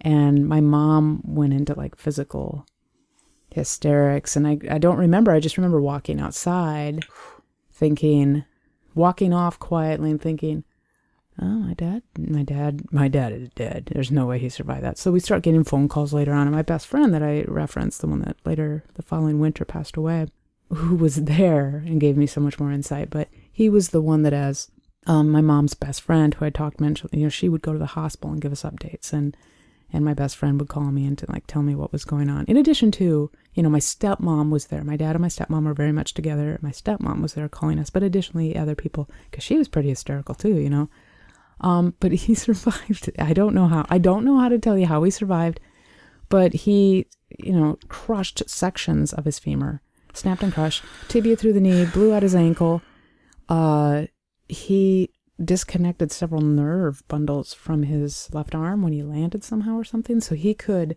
push his arm out but not pull it in. He could push it down but not lift it up. He could, opposites. So, which was really interesting. My dad, so he had some previous, how did you survive that experience in his life? My dad is I've been told several times by even people on TV, they're like, you need to write this man's life story down. You need to write this man's life story down. And it is, it's just, people think like, you made that up, right? And then a friend I grew up with like, no, that's just like one story. My dad. Oh, man. So he had 2 other experiences. Well, here, let me say this. So he came back from that, survived that. He was in intensive care for a very long time. He was in the hospital for a very long time, and then he was in home care for a while. But he did recover. But being that he couldn't make a living anymore using his body, whether it was construction, modeling, welding, whatever, he was a charmer. He was a very gregarious fellow, and he also had really bad judgment in friends and gave loyalty to the wrong people and ran with a crowd. So my dad started dealing crank.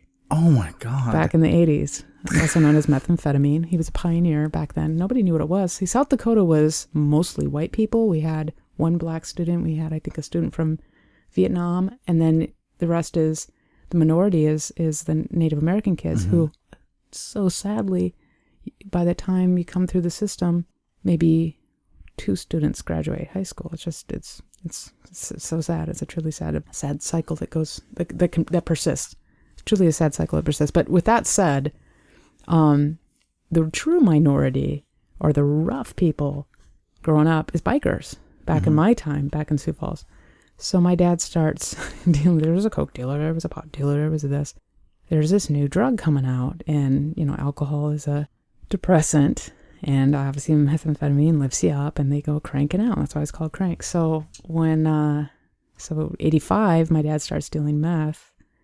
87, I'm being followed around by the FBI and DEA thinking I'm part of this drug ring because it was a Mexican cook. It was across state borders. So when I was 17 years old, my senior year, my dad was sentenced to 17 years in federal prison. And it was, I didn't have just that to deal with. I had the evil stepdad that was, would kill pets and my God, holding my mom at gunpoint. And then my best friend died in this freak, tragic motorcycle accident the following winter, So there was a lot going on. So and then I kind of was very angry and picked, had repressed anger and looked for the wrong people. And so I made some of my own enemies. I mean, for the most part, I used to be a really, really nice kid who stayed out of trouble until I think I just got pushed so far. I just made that decision to be dark. Very briefly, made that decision to be dark, but I went really dark. I made my own enemies. So by my senior year of high school, which brought you back to this question originally, what's this about being bum rushed? I didn't know. I had been living with my manager. I didn't want to live with my mom because she was so back and forth, and I just wanted something to be out of it and just be somewhat anonymous. So I had been visiting my mom, I think probably to get some clothes because I officially lived there, but I was never there. And when I left, on more than one occasion, I was bum rushed. And I would never know if it was because of my dad, because my dad was in prison and they were in the process of going through the investigation and the charges. Am I not supposed to? I mean, I was told point blank by my dad to be very careful because narcs and snitches and whatnot, and they'll hurt family members. I mean, we're not talking just Sioux Falls drug dealers. We're talking Mexican drug dealers. Right. Explain bum rush. Explain what happened to you exactly. Okay, so well, just if I can finish that point. Okay. So I didn't know if this was because of my dad, right, and the drug charges. I didn't know if this was because of my evil stepdad, because this is exactly. I mean, he's slashing tires and mutilating patents and doing horrible things. I don't know if this is because of my own enemies that I kind of made, and then I definitely had a battle going on with the guy that killed my best friend in a motorcycle accident. So was it his friend? So I didn't know even where it's coming from. This is my point. So on one particular occasion, it's my senior year, I came out of my mom's apartment going to my car, and to be bum rushed is you don't see it coming. Mm-hmm. And it's usually more than one person. And the idea is to catch them off guard, take them down, and beat the bloody shit out of them. So, and it's usually some kicks to the head, and usually at the end you give them a message. That's a bum rush. That's at least how I knew a bum rush. That's fine. So, I just, just in case there's some people that need to know what that means exactly. Yeah. So Did you get a message? I got bum rushed. I got taken down with you don't see much, but I remember what the boot looked like. The one boot was on top of my head, holding me down, and then they're kneeling behind me, telling me the message that, I better leave. And I already wanted to leave Sioux Falls. So. Wow. So they just said, get out of town. That was the one message. The other one is a little too personal that I'm saying something about that, Oh, you don't have to. Well, that's okay. But I mean, the one was get out of town, and the other one was another part of it. So this happened twice. I was bum rushed twice. How far apart? It was within the same school year. Okay. It was in my senior year, but in the spring it can still be snow on. One of them was definitely snow on the ground. The other one it was cold. So I'd say winter and spring probably winter and spring. Wow. So and within a couple months, I was gone by my own volition. Day after high school, I'm out. So Ranae, who had been the straight A student, do no wrong, basketball player, is now the very angry, tasted some darkness, very, very angry, get me out of Dodge. So I land in Seattle on my sister's door. And my sister, who used to be... Did you fly? Did you drive? No. In fact, my first time when I'd ever flown, I'd been on a plane to visit her in Seattle, like 86 maybe. And then, my mom is struggling. My family, so we're financially... I come from slender means and financial struggling. So, no, flying on a plane was not an option. And I'm moving out there. So I loaded up my car with what few belongings I had. And, my sister came back. And my sister's boyfriend's brother at the time to drive me out. And I haven't seen my sister really she hasn't been around for 3.5 years. So kind of unbeknownst to me, my pot smoking, hanging out down at the river with the leather jackets and the feather bangs, Led Zeppelin's sister, I thought was, she was cool, I got along with her, is now not just an evangelical Christian. She is a born again. Church by the side of the road, pickets, speaking in tongues. Right. So when I come to live with her up on Tiger Mountain in Issaquah, no cable, no TV, a born again, praise Jesus, bring me to Jesus is what my sister wants to do. So it was. You survived this for a reason, and the reason is. So she to come out here to bring me to Jesus. So yeah, and to bring you to Jesus, but you were already to Jesus because you've grown up Christian. You consider yourself Christian. I consider myself Christian, but at this point, it's very much. This is all the time that the moral majority is going on. Remind you. So this is the time of Jerry Falwell, Billy Graham. I've been brought to Billy Graham crusades on more than one occasion. And anyway, so now I'm living in Seattle, and I think some of the things that changed me, I was an Uber nerd. Wait, no, so you left Tiger Mountain and you got into Seattle on your own? Day after high school, I leave. My sister comes back. I'm now living in Issaquah up on Tiger Mountain with my sister. I'm living with my sister. Not going right to college because I blew my shoulder. Even though I have really good grades, I didn't end up going to UW because I didn't go on a scholarship and stuff. So, right, just so for people that don't know the Northwest, that's not Seattle. You're ways out. I'm out. Yeah, I'm out in. Well, this is before it became Californianized and all the suburbs. This is when you could see. Out in Issaquah, up in the mountains and the foothills, you would see cougars and black bears regularly, quite easily. So I got to go into, looking in hindsight, I lived in a beautiful place. It was out in the woods, with my sister who loves me, loves me, with what, were her best of intentions. But that was very jarring and very difficult for me, though, at the same time, especially her not knowing that I was gay and me very much knowing that I was gay. So then that led into, the whole next phase of my life. So I left South Dakota behind. Okay. So let's talk about what that next phase of your life was. How do you go from being in that situation to getting into college and getting into the program that you got into and getting into the line of work that you got into? And you're in Seattle. So this is 1987? It's now 88, right before the music scene. right before Seattle exploded. We do definitely talk about music on here. And what was throughout this entire story that you've been telling about your life, what has your relationship to music been? I'm in South Dakota, so in all fairness, in South Dakota, I think there were cool kids who were listening to college stations. Actually Dave and Kylie and Liz and Cammie, they did listen to and Herb. They all listened to those cool, and they were those kids. But I was, again, numb.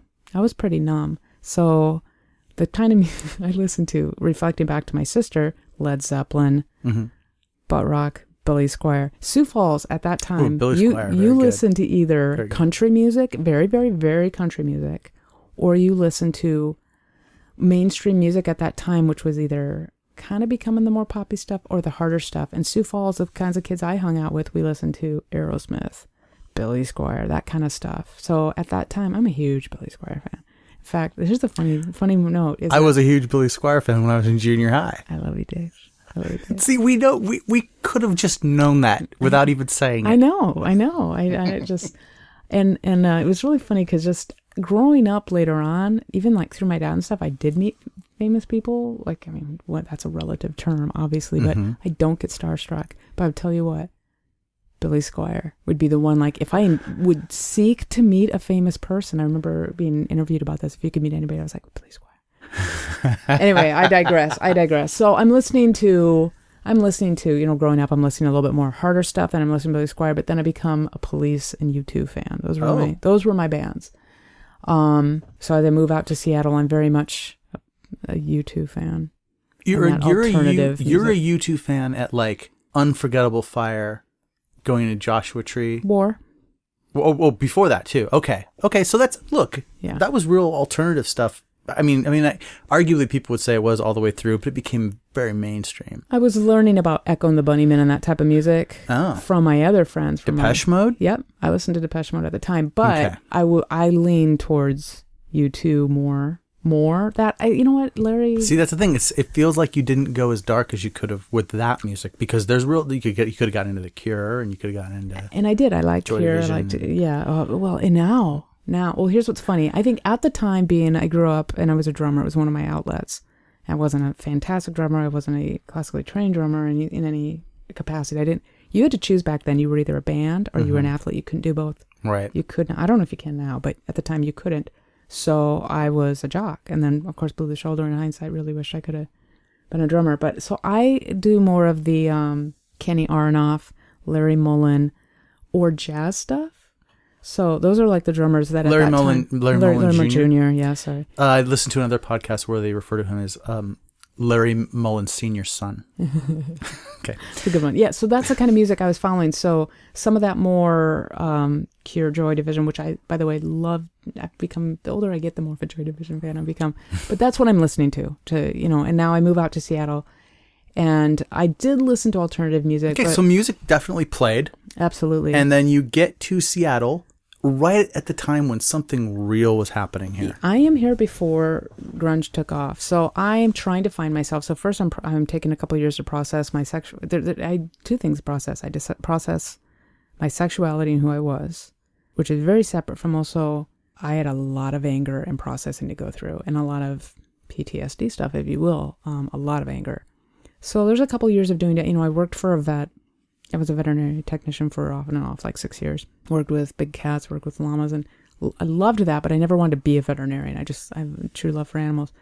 And as his clinic closed up, I went through various different jobs. You name it, I've done a lot of different things. I'm trying to figure it out. And I went through school once, and it was physical anthropology was my degree. But it cleaved into biocultural and forensics. As I reached that point where you need to enter your junior, senior year, I was really close. Or was it senior year and I don't even remember anymore. It's been so long.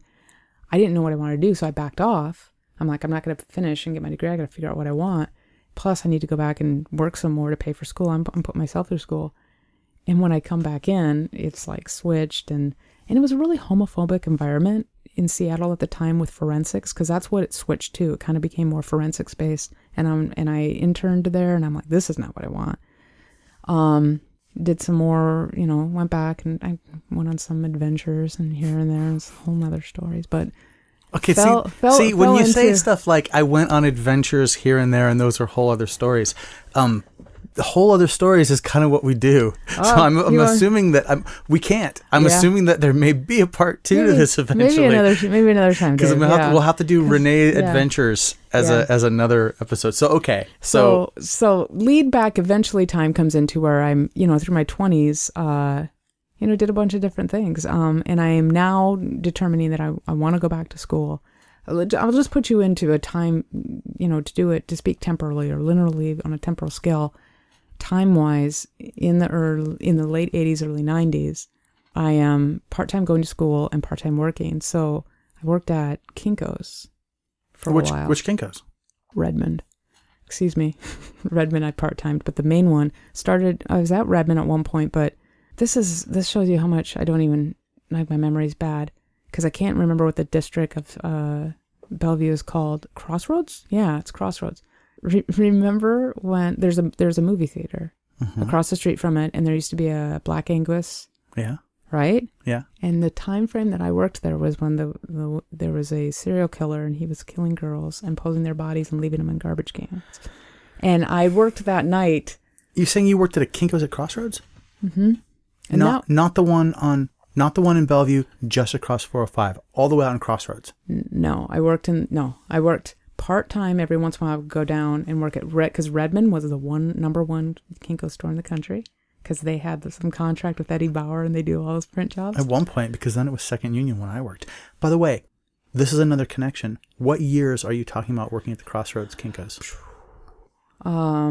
See, I have to think of events. Waco, when Waco went down, right? The David Koresh in Waco. Okay, so you and I... After that. You and I both worked not just at Kinko's, but at Eastside Kinko's, because I worked at Bellevue 1 for a year. Okay. Graveyard. I was working a graveyard or an early morning shift, but I only worked, I think...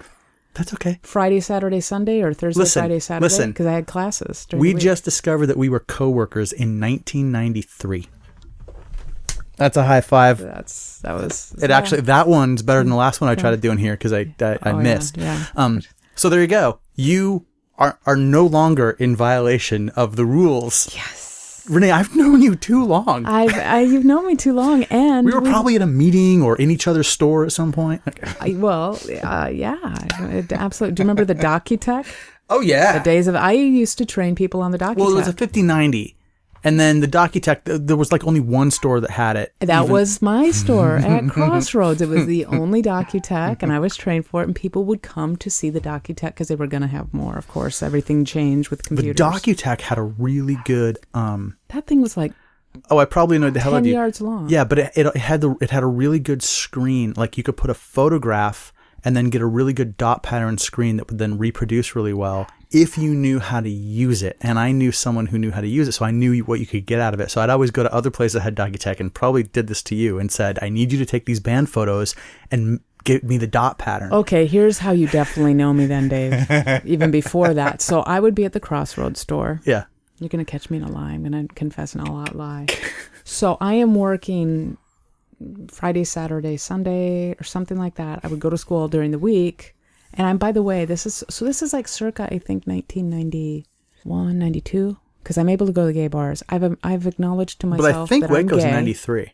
Was it? Spring 93, I think. And this could be, okay, well, you know what? Here we're going to be able to time it. When did Kurt Cobain die? Oh, God, I should know. 94? Yeah, I believe so. 95? Oh, God, that's just horrible. I don't even want to say that one wrong in here, so let me find out. Well, while you're researching, I'd been at Kinko's for a little bit, and I work part-time, but I'd been at one store, and then when the Crossroads store opened, it was brand new, and the shift that I took is I'd come in at really early at the end of the graveyard, and I would start doing all the tills, counting all the machines, and then during the day that I would work there, I was the color tech on the color machines. Sure. I ran the Canon copier. So when Redmond was overloaded, I would get some of their backup, you get the overflow, or whatever. But what the Crossroads store became known for is a gal I went to high school with. She had gone to college in Charlottesville. Her fiance at the time was Bama Regs Records, which was Dave Matthews' people. They had moved out. We're all hanging out, partying together. I start making press kits. And Dave hadn't broken yet. He'd broken the East Coast Yeah. college circuit, but he hadn't broken the West Coast college circuit yet. So Amy and I, these three ladies that are all like long hair, 6 foot tall, hippies, hanging out, smoking weed, you know. And then, hey, well, Ranae works at Kinko's, da-da-da-da-da. And all musicians know each other. So within that kind of scene, so I start knowing, like at that time, it was the Off-Ramp was one of the best. Mm-hmm. Was one of the best. That booker was who went to the Tractor. You know, you start knowing, everybody starts, you start knowing audio Sure. engineers, bands start knowing each other. I'm friends with people. So in that circle, that kind of alternative and that East Coast I-5 realm, somebody needed a press kit done real cheap, as in sometimes free, go see Ranae. Well, that's why you worked at Kinko's if you were in the music scene, because that you needed the hookup. Well, that wasn't why I did it. It just kind of organically happened that way. Sure. And I knew music friends. So I remember that I had this very, he was a very strong Christian. He was quite the hypocrite. I think his name was Aaron, and he came in and he took over the store, and he started putting cameras up, and I had to start cutting people off. But it was back in the day, and it was during the music scene as things were coming. And I look back now, Dave Grohl would come in. I'd do press kits. I'm not going to name drop there. Everybody would come in, and I'd do the press kits, and it was hilarious. And then he kind of caught on, and he'd start really counting my numbers. Did you, he'd look at it, did you charge him? Did you? I was like, oh yeah, yeah. So that was, you had to have come in at some point. And yes, or done something unofficial company business. Like that's, because I would go to my store to get whatever. True. But You if you didn't but have no, to if come you had a to my DocuTech, store. that sounds right. Because I remember I used to try to get DocuTech stuff. But I wanted to throw this out. Kurt Cobain died on April 5th of 1994. It was April 94, yeah. And Waco, I'm pretty sure Waco happened. I want to say Waco was before. Oh yeah, it was 93 because it was spring of 93 because I was on tour with a band in California when it happened. Okay, right. So I had been working in downtown Redmond, the all ages dance and music that they would allow down there. I remember that a lot of the time. The old firehouse, that place has come up a lot in this. So I remember. So you were working in that store. So I lived in Redmond at the time. Yeah. I left Issaquah, lived in Redmond for a while. And then while I was down there, a friend of mine had worked at Kinko's, in the Kinko's Redmond store. I worked there a little bit part-time, and then the new Crossroads store was opening up, and they wanted me to, so that is, there's a lot of overlap of, like that Godfather's Pizza. All the kids would go down to the Godfather's Pizza after the old firehouse. I miss that Godfather's Pizza. And the Wendy's. That Wendy's. I don't care about Wendy's, but I miss the Godfather's Pizza. It's not there anymore. Oh, yeah. The nearest Godfather's Pizza to us is like 30 miles away in Federal Way. Really? Really? Okay. Yeah, they have the lunch buffet with the really crappy pizza. Yeah.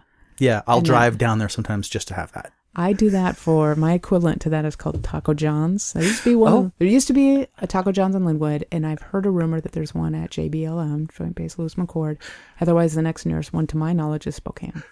When you love crappy food that you get at like a fast food place, there is no equivalent that you can get. You have to have that food.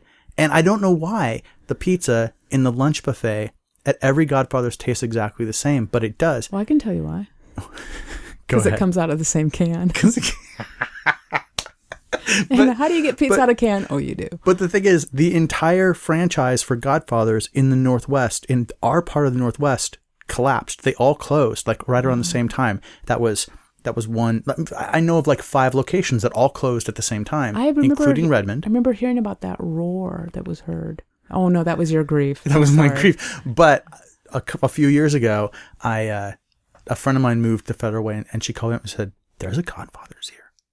And so I looked into it and discovered that as soon as you get out of this black hole of the Seattle region, there are Godfathers again. So my grandmother just turned 103 a few days back. And my cousins, I had Cody's wedding to go to.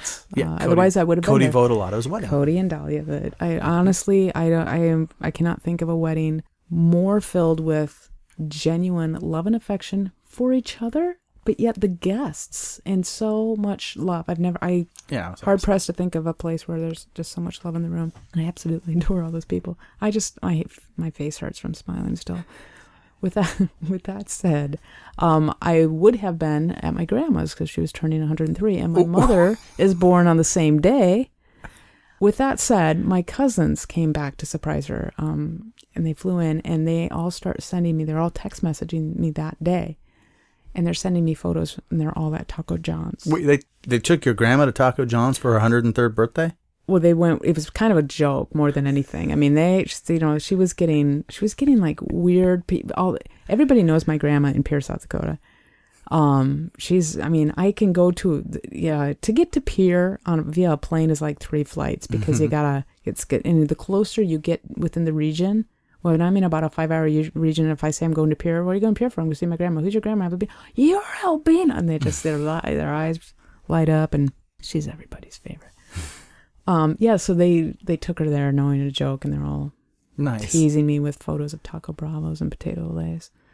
But it's the worst food. But yet every time I get home, I go there, and of course, the first thing I do is my mom just drives me straight to Taco John's. No, you got to have it sometimes. Taco John's. Taco John's. Wait. Taco John's if you want a Taco John's. Eat a taco or maybe even 2. Taco John's. If you eat at Taco John's, eat for 1, eat for 1 or me. Are you telling me that Taco John's did the Chaka Khan song? Yeah. As their ad? Yeah. They're literally the best restaurant that ever existed. And they would do and they even did the whoop. Taco John's. Taco John's. Taco John's. Taco John's. I used to know the whole rap. Taco John's, if you want a Taco John's. Eat a taco or maybe even 2. Taco John's, if you can leave it, Taco John's. Get 1 for me, and 1 for you. 1 for me, and 1 woo, woo. And then we'd go into the... And here I am, 30 years later, still singing it. So here's the thing. That's a permanent part of your memory. That's in there where something else could be. I'm going to embrace that one. I can sing theme songs to cartoons I watched when I was 8 years old. But there's stuff I can't remember that happened recently.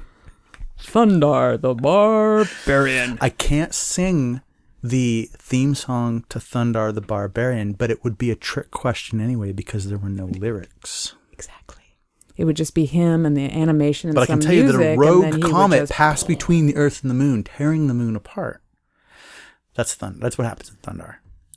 I can see his sidekick, who's kind of like Chewbacca, but he's a wolf. I'm sorry, that's Ookla the Muck. Thank you. Ookla. Wait, hold on up. I'm going to put the nerd glasses on now. Ookla the Muck. But I can't remember the woman's name, which is a bummer. Tila. No, that's isn't it? No, you're thinking of She-Ra.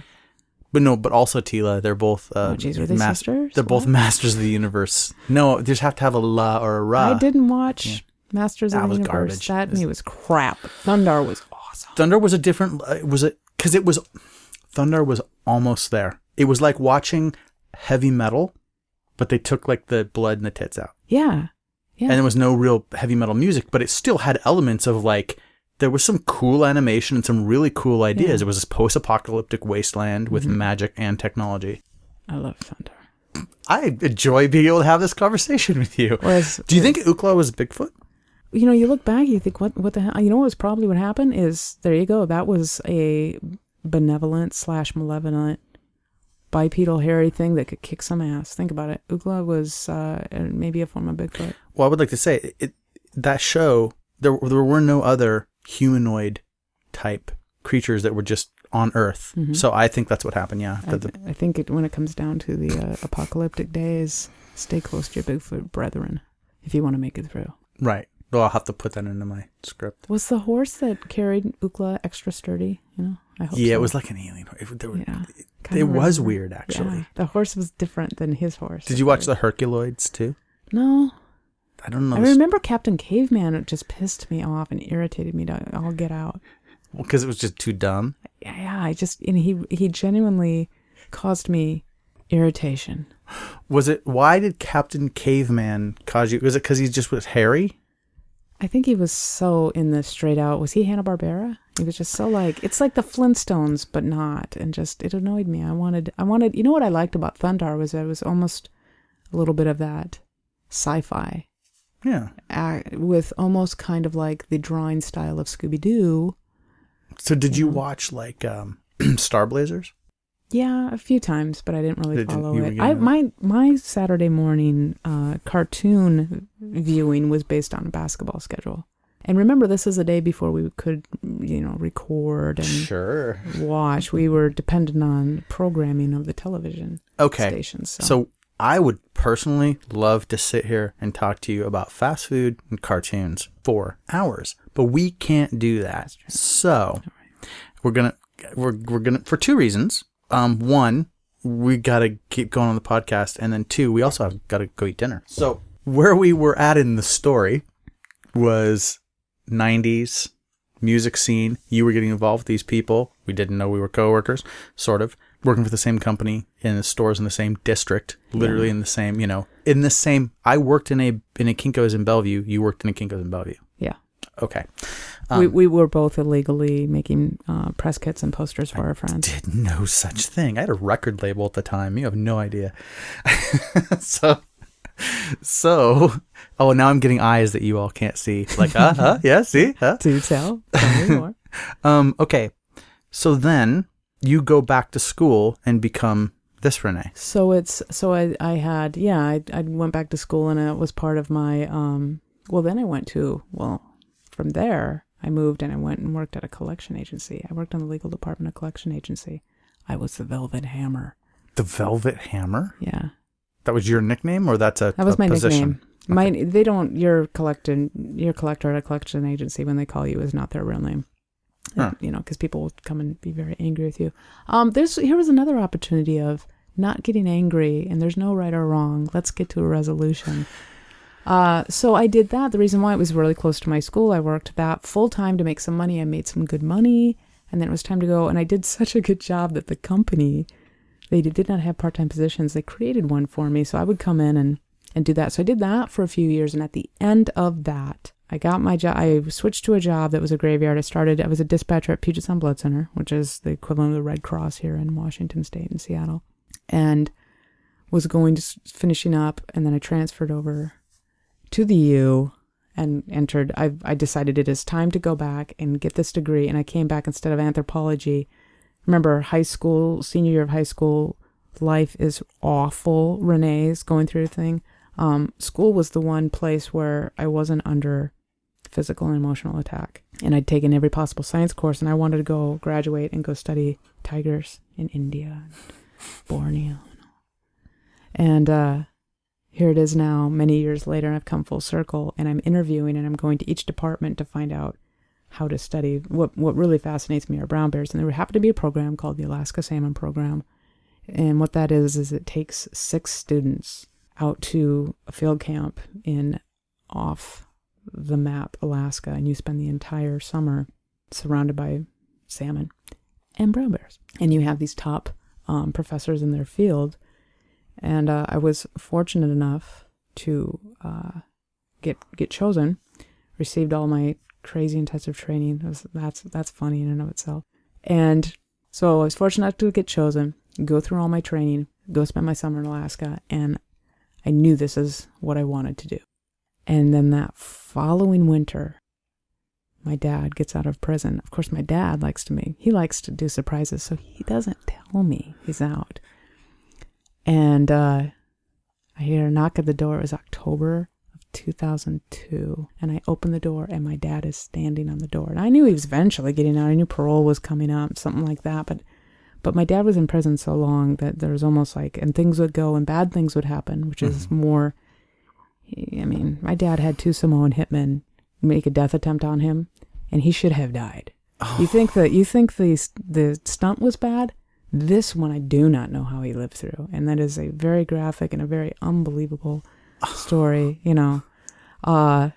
So, and then he gets transferred to another prison. There's another death attempt. So at this point in my life, my dad is serving this sentence. There's nothing I can do. So to me to know the details of when he is or isn't going to get out, on a father who lots of times hasn't showed up, when he gets out, he's going to get out. So I hear a knock at the door. I open the door. My dad is literally standing there. And my partner at the time, we shared a house together. She said, the look on my face, it was a mixture of emotions. It also was very difficult and painful for me. It brought back a lot of darkness.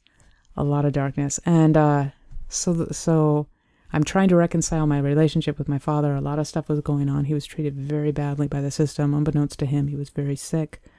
And by the following February, he had passed away.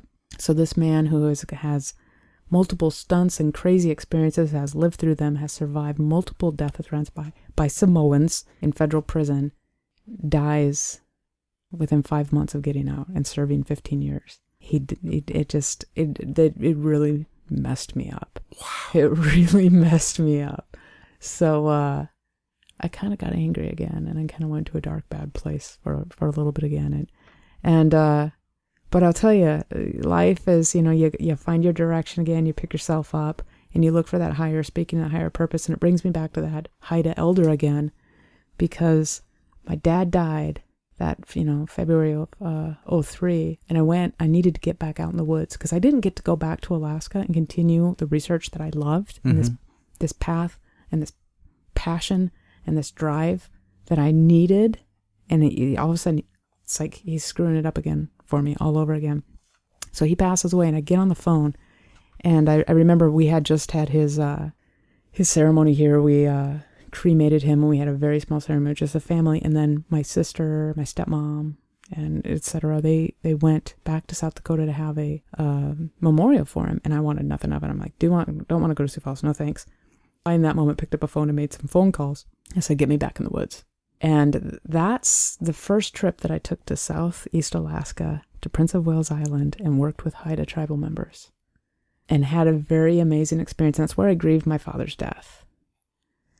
Now, 7 years later, I then go on, finish my degree, work with NOAA, I'm going on my career path, and this Bigfoot show happens. Right. Now, remember, when my dad died, I was going through his things. That's what, remember, I'm that little girl. I'm a 7-year-old, and we watch In Search Of.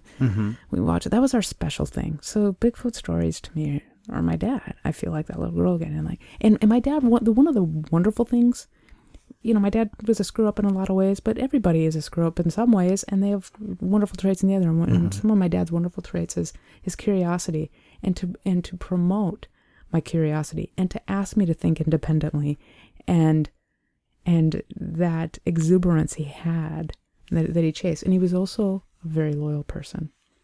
So here I am all these years later, and Bigfoot had kind of left my mind, but it's now the timing of the internet is now happening. So all those guys living in their mom's basements, mailing information to each other, are now creating their groups.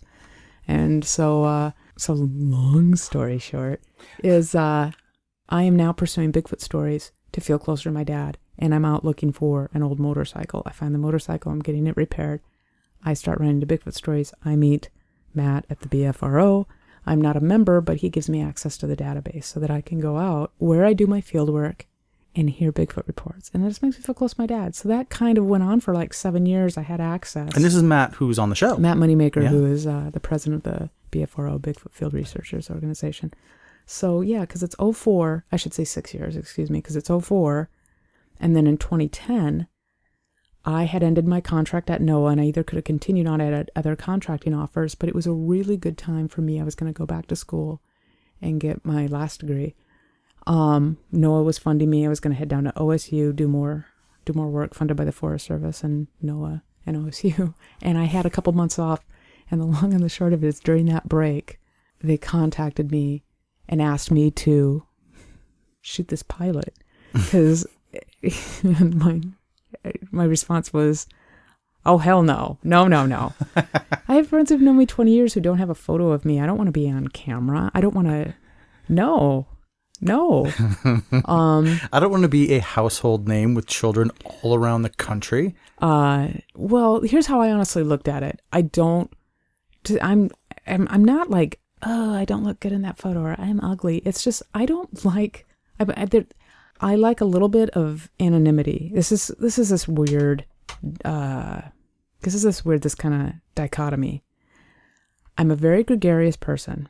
I love talking to strangers. I love telling stories, and I love making people happy. But if I'm not engaging with somebody, I don't want a photo taken of me, and I don't want attention drawn to me. So people will be like, well, that's surprising, because sometimes you're the center of the room. It's like, no, I'm engaging with somebody. Call it a storyteller, call it an entertainer in that capacity, I wouldn't be a musician that would stand up on stage. That would be like, everybody's going to stare at me, or if it's something I'm passionate about, I'm doing a presentation on dam removals or something.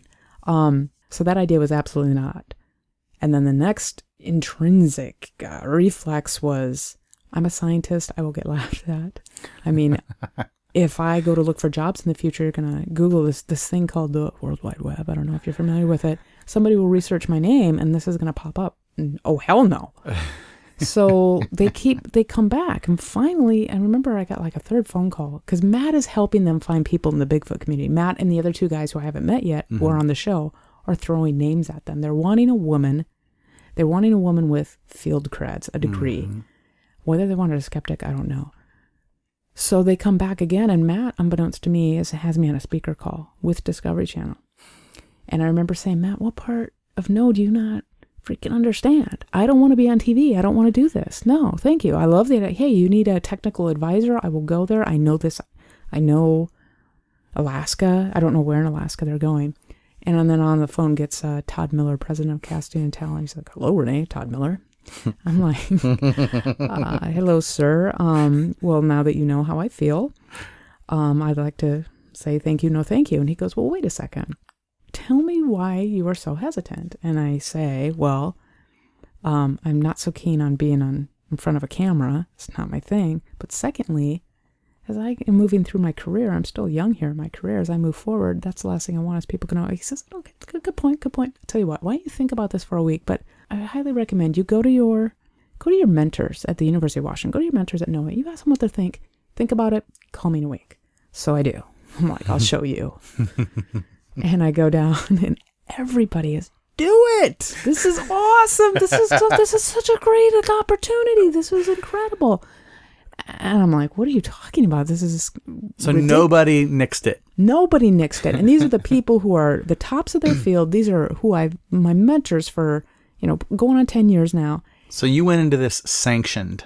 Yeah. And so I say to them, and I'm like, well, what if, and they go, you are so niched in your field now that everybody knows you love a Bigfoot story. It makes you feel close to your dad that you don't really believe in Bigfoot. Do it. So I'm thinking, additionally, as my friends who are, somewhat in the industry a little bit will be like, TV pilots are a dime a dozen.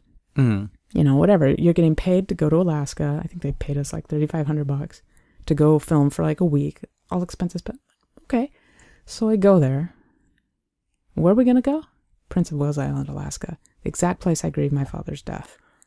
I remember getting the call and being down in a laundry room and kind of getting this, literally a sensation, not that I'd been punched in the stomach, and not queasy, but just this in the stomach, wow. Like, to me, I don't know, some people will say odds and this and that, but I found it just really, that is such a special place to me, that island and that section. So we go there, and while we're there, we're working with, the staff and the crew and the people who work in the area. A lot of them are, they're Tlingits or they're Haidas.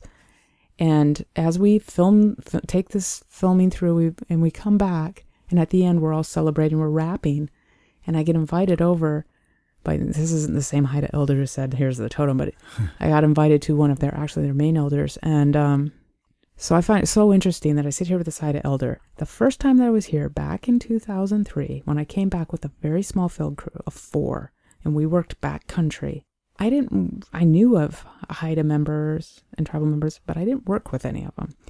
And even the crew that I worked with, these 3 guys, nobody knew my dad had died and I was grieving my father's death. It was private. Nobody knew. So here I come back all these years later. Nobody knows about this.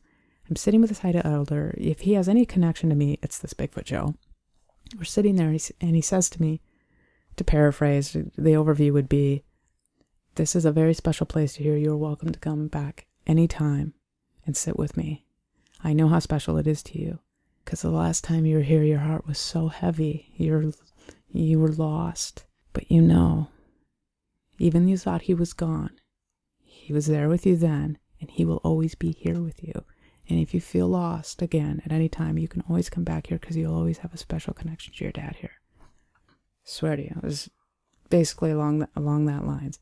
Nobody knew about my dad. Nobody knew that nobody from the Bigfoot Show, nobody knew that. And my eyes welled up with tears, and I just felt my dad just running down for me from somewhere. So to me, Bigfoot, not Finding Bigfoot, not Bigfoot TV shows, where a Bigfoot story and the idea of the unknown and the possibility, and whether it's some grander spiritual thing, Bigfoot is my dad to me in that way. Wow. Thank you for telling me that story. I believe in Bigfoot, Dave. I did not expect to hear you say that on this podcast. There you go. Well, we're not going to top that. Mm-hmm. So I think we're going to call it a day. And then we're going to go eat some really good food. Oh, we're going to go eat some really good food. I'm going to say, on our way out, is there anything you'd like people to know? Or do you want to plug anything that's coming up? Is it the show still going? Yeah, the show. Well, what we do is how television works, and it's based on ad dollars, and it's a strange animal in and of itself. But basically, you're under contract, and there's options, and you film a production schedule under contract, and then they start airing episodes, and then based on that, they will renew or not. And we're in that phase. We're currently on hiatus, and we are in that phase of waiting to see if we'll be picking more episodes up. So I'm spending quality time with people I love, such as yourself, trying to eat healthy food, trying to recharge my soul. What I'm also working on, I am quite often asked, and by this, these are those people who speak without thinking, well, if you don't believe in Bigfoot, what are you doing on the show? Well, I'm a very curious person, and I believe in the idea of things, and I'm trying to solve what is my own personal riddle. But more than anything, as difficult as being on average away from my home and the people I love and eating miserable food and working, I don't know how the curse of Bigfoot happens, but we seem to always hit this horrible cold weather. For on average 9 months of the year for now 5 years, this has been my life. And it's a lot of time away from loved ones. I can't even tell you how many weddings I've missed, how many births I've missed. What makes it all worth it is going to these town halls or walking down the street and family members coming up to me and saying, I watch this show with my daughter. I watch the show with my kids. Or these kids coming up or writing me and sending me drawings where the killer is the videos. And the kids will go out and they're doing their wood knocks, and I meet them and I say, this is great because, it doesn't matter what I think Bigfoot is. What do you think Bigfoot is? And in essence, I am my dad now looking down to these kids and asking the same question, and that circle returns. So I'm passionately working on a side project that involves the Park Service, that involves Scholastic, that involves a little adventure kit, and involves getting kids outside. The book that I keep rereading, Richard Lou's The Last Child in the Woods, Nature Deficit Disorder. Boom, read that book, Dave, because I'm trying to turn that around. Nature Deficit Disorder? Nature Deficit Disorder. The book is called, it's by Richard Louv. It came out several years ago. Louv? The Last Child in the Woods. Mm-hmm. Nature Deficit Disorder. We're at this age where people are becoming disconnected. And I find it funny that a television show, since it happens a lot, is getting kids to go to their parents, put down their electronic toys and say, let's go outside. Let's go. And not even just go outside they're wanting to go outside into the woods. Yeah. Because, if you don't, by the age of 12, have a definite connection with kids to the outdoor world, it's gone. And national park memberships are plummeting. And I take so much personal pride and joy in knowing that this show makes a difference, and it makes kids think independently and want to go outdoors. So they're going to get outside and discover for themselves. And that makes me smile. And then one of them is going to find Bigfoot. Hey, I hope so. And I hope they get a really good video of it and let me talk to them about it in detail to wonder what really happened.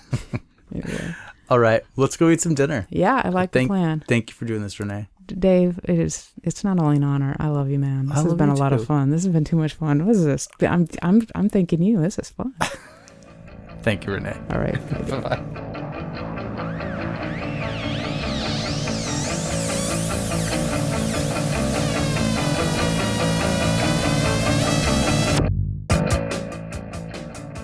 Oh man, that certainly was a treat having Ranae here for this episode. I hope you all enjoyed that as much as I did. I say that.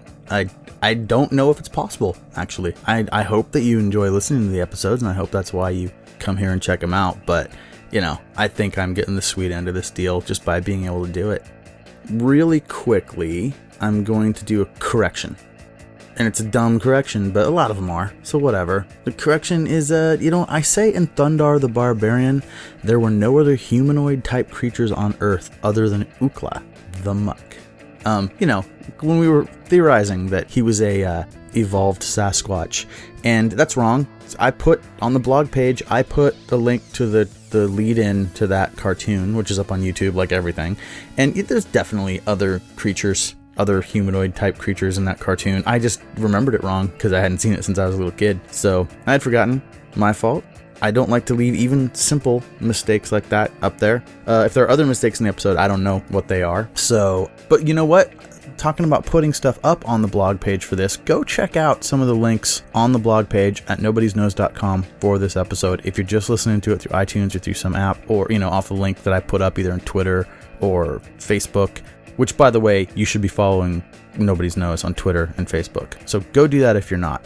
But no, go to the blog page and check out some of the links, because on top of the fact that we talk about, you know, Godfather's Pizza and Chaka Khan and Thunder the Barbarian, insane stuff like that, she also talks about the stunt that her father, Jumpin' John Holland, did that went bad. And I found stuff online. I found the video she talks about. She talks about this horrible stunt that her father did where he destroyed 7 cars with his own body. And you can go watch the stunt from the early 80s where he jumps and destroys 7 cars with his body. You can see it. It's crazy.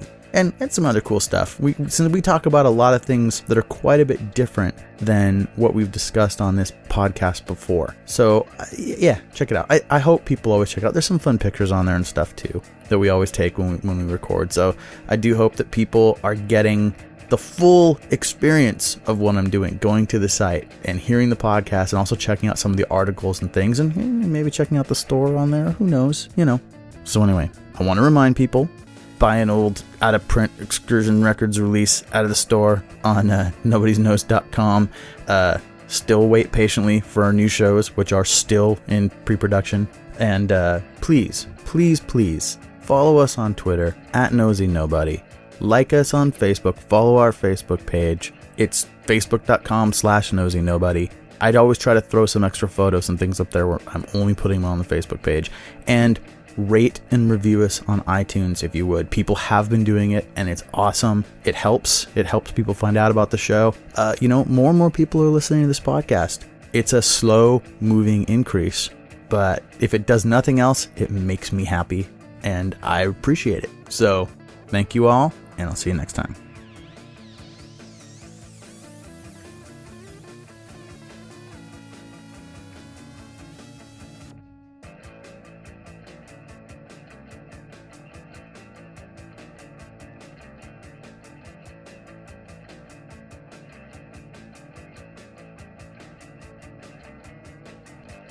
This podcast is a product of the Nobody's Knows Podcast Network. Executive producers David R. Larson and K. Drake Streetman. Music for this episode provided by Polymorph from the record Artifacts, Demos, and Debris.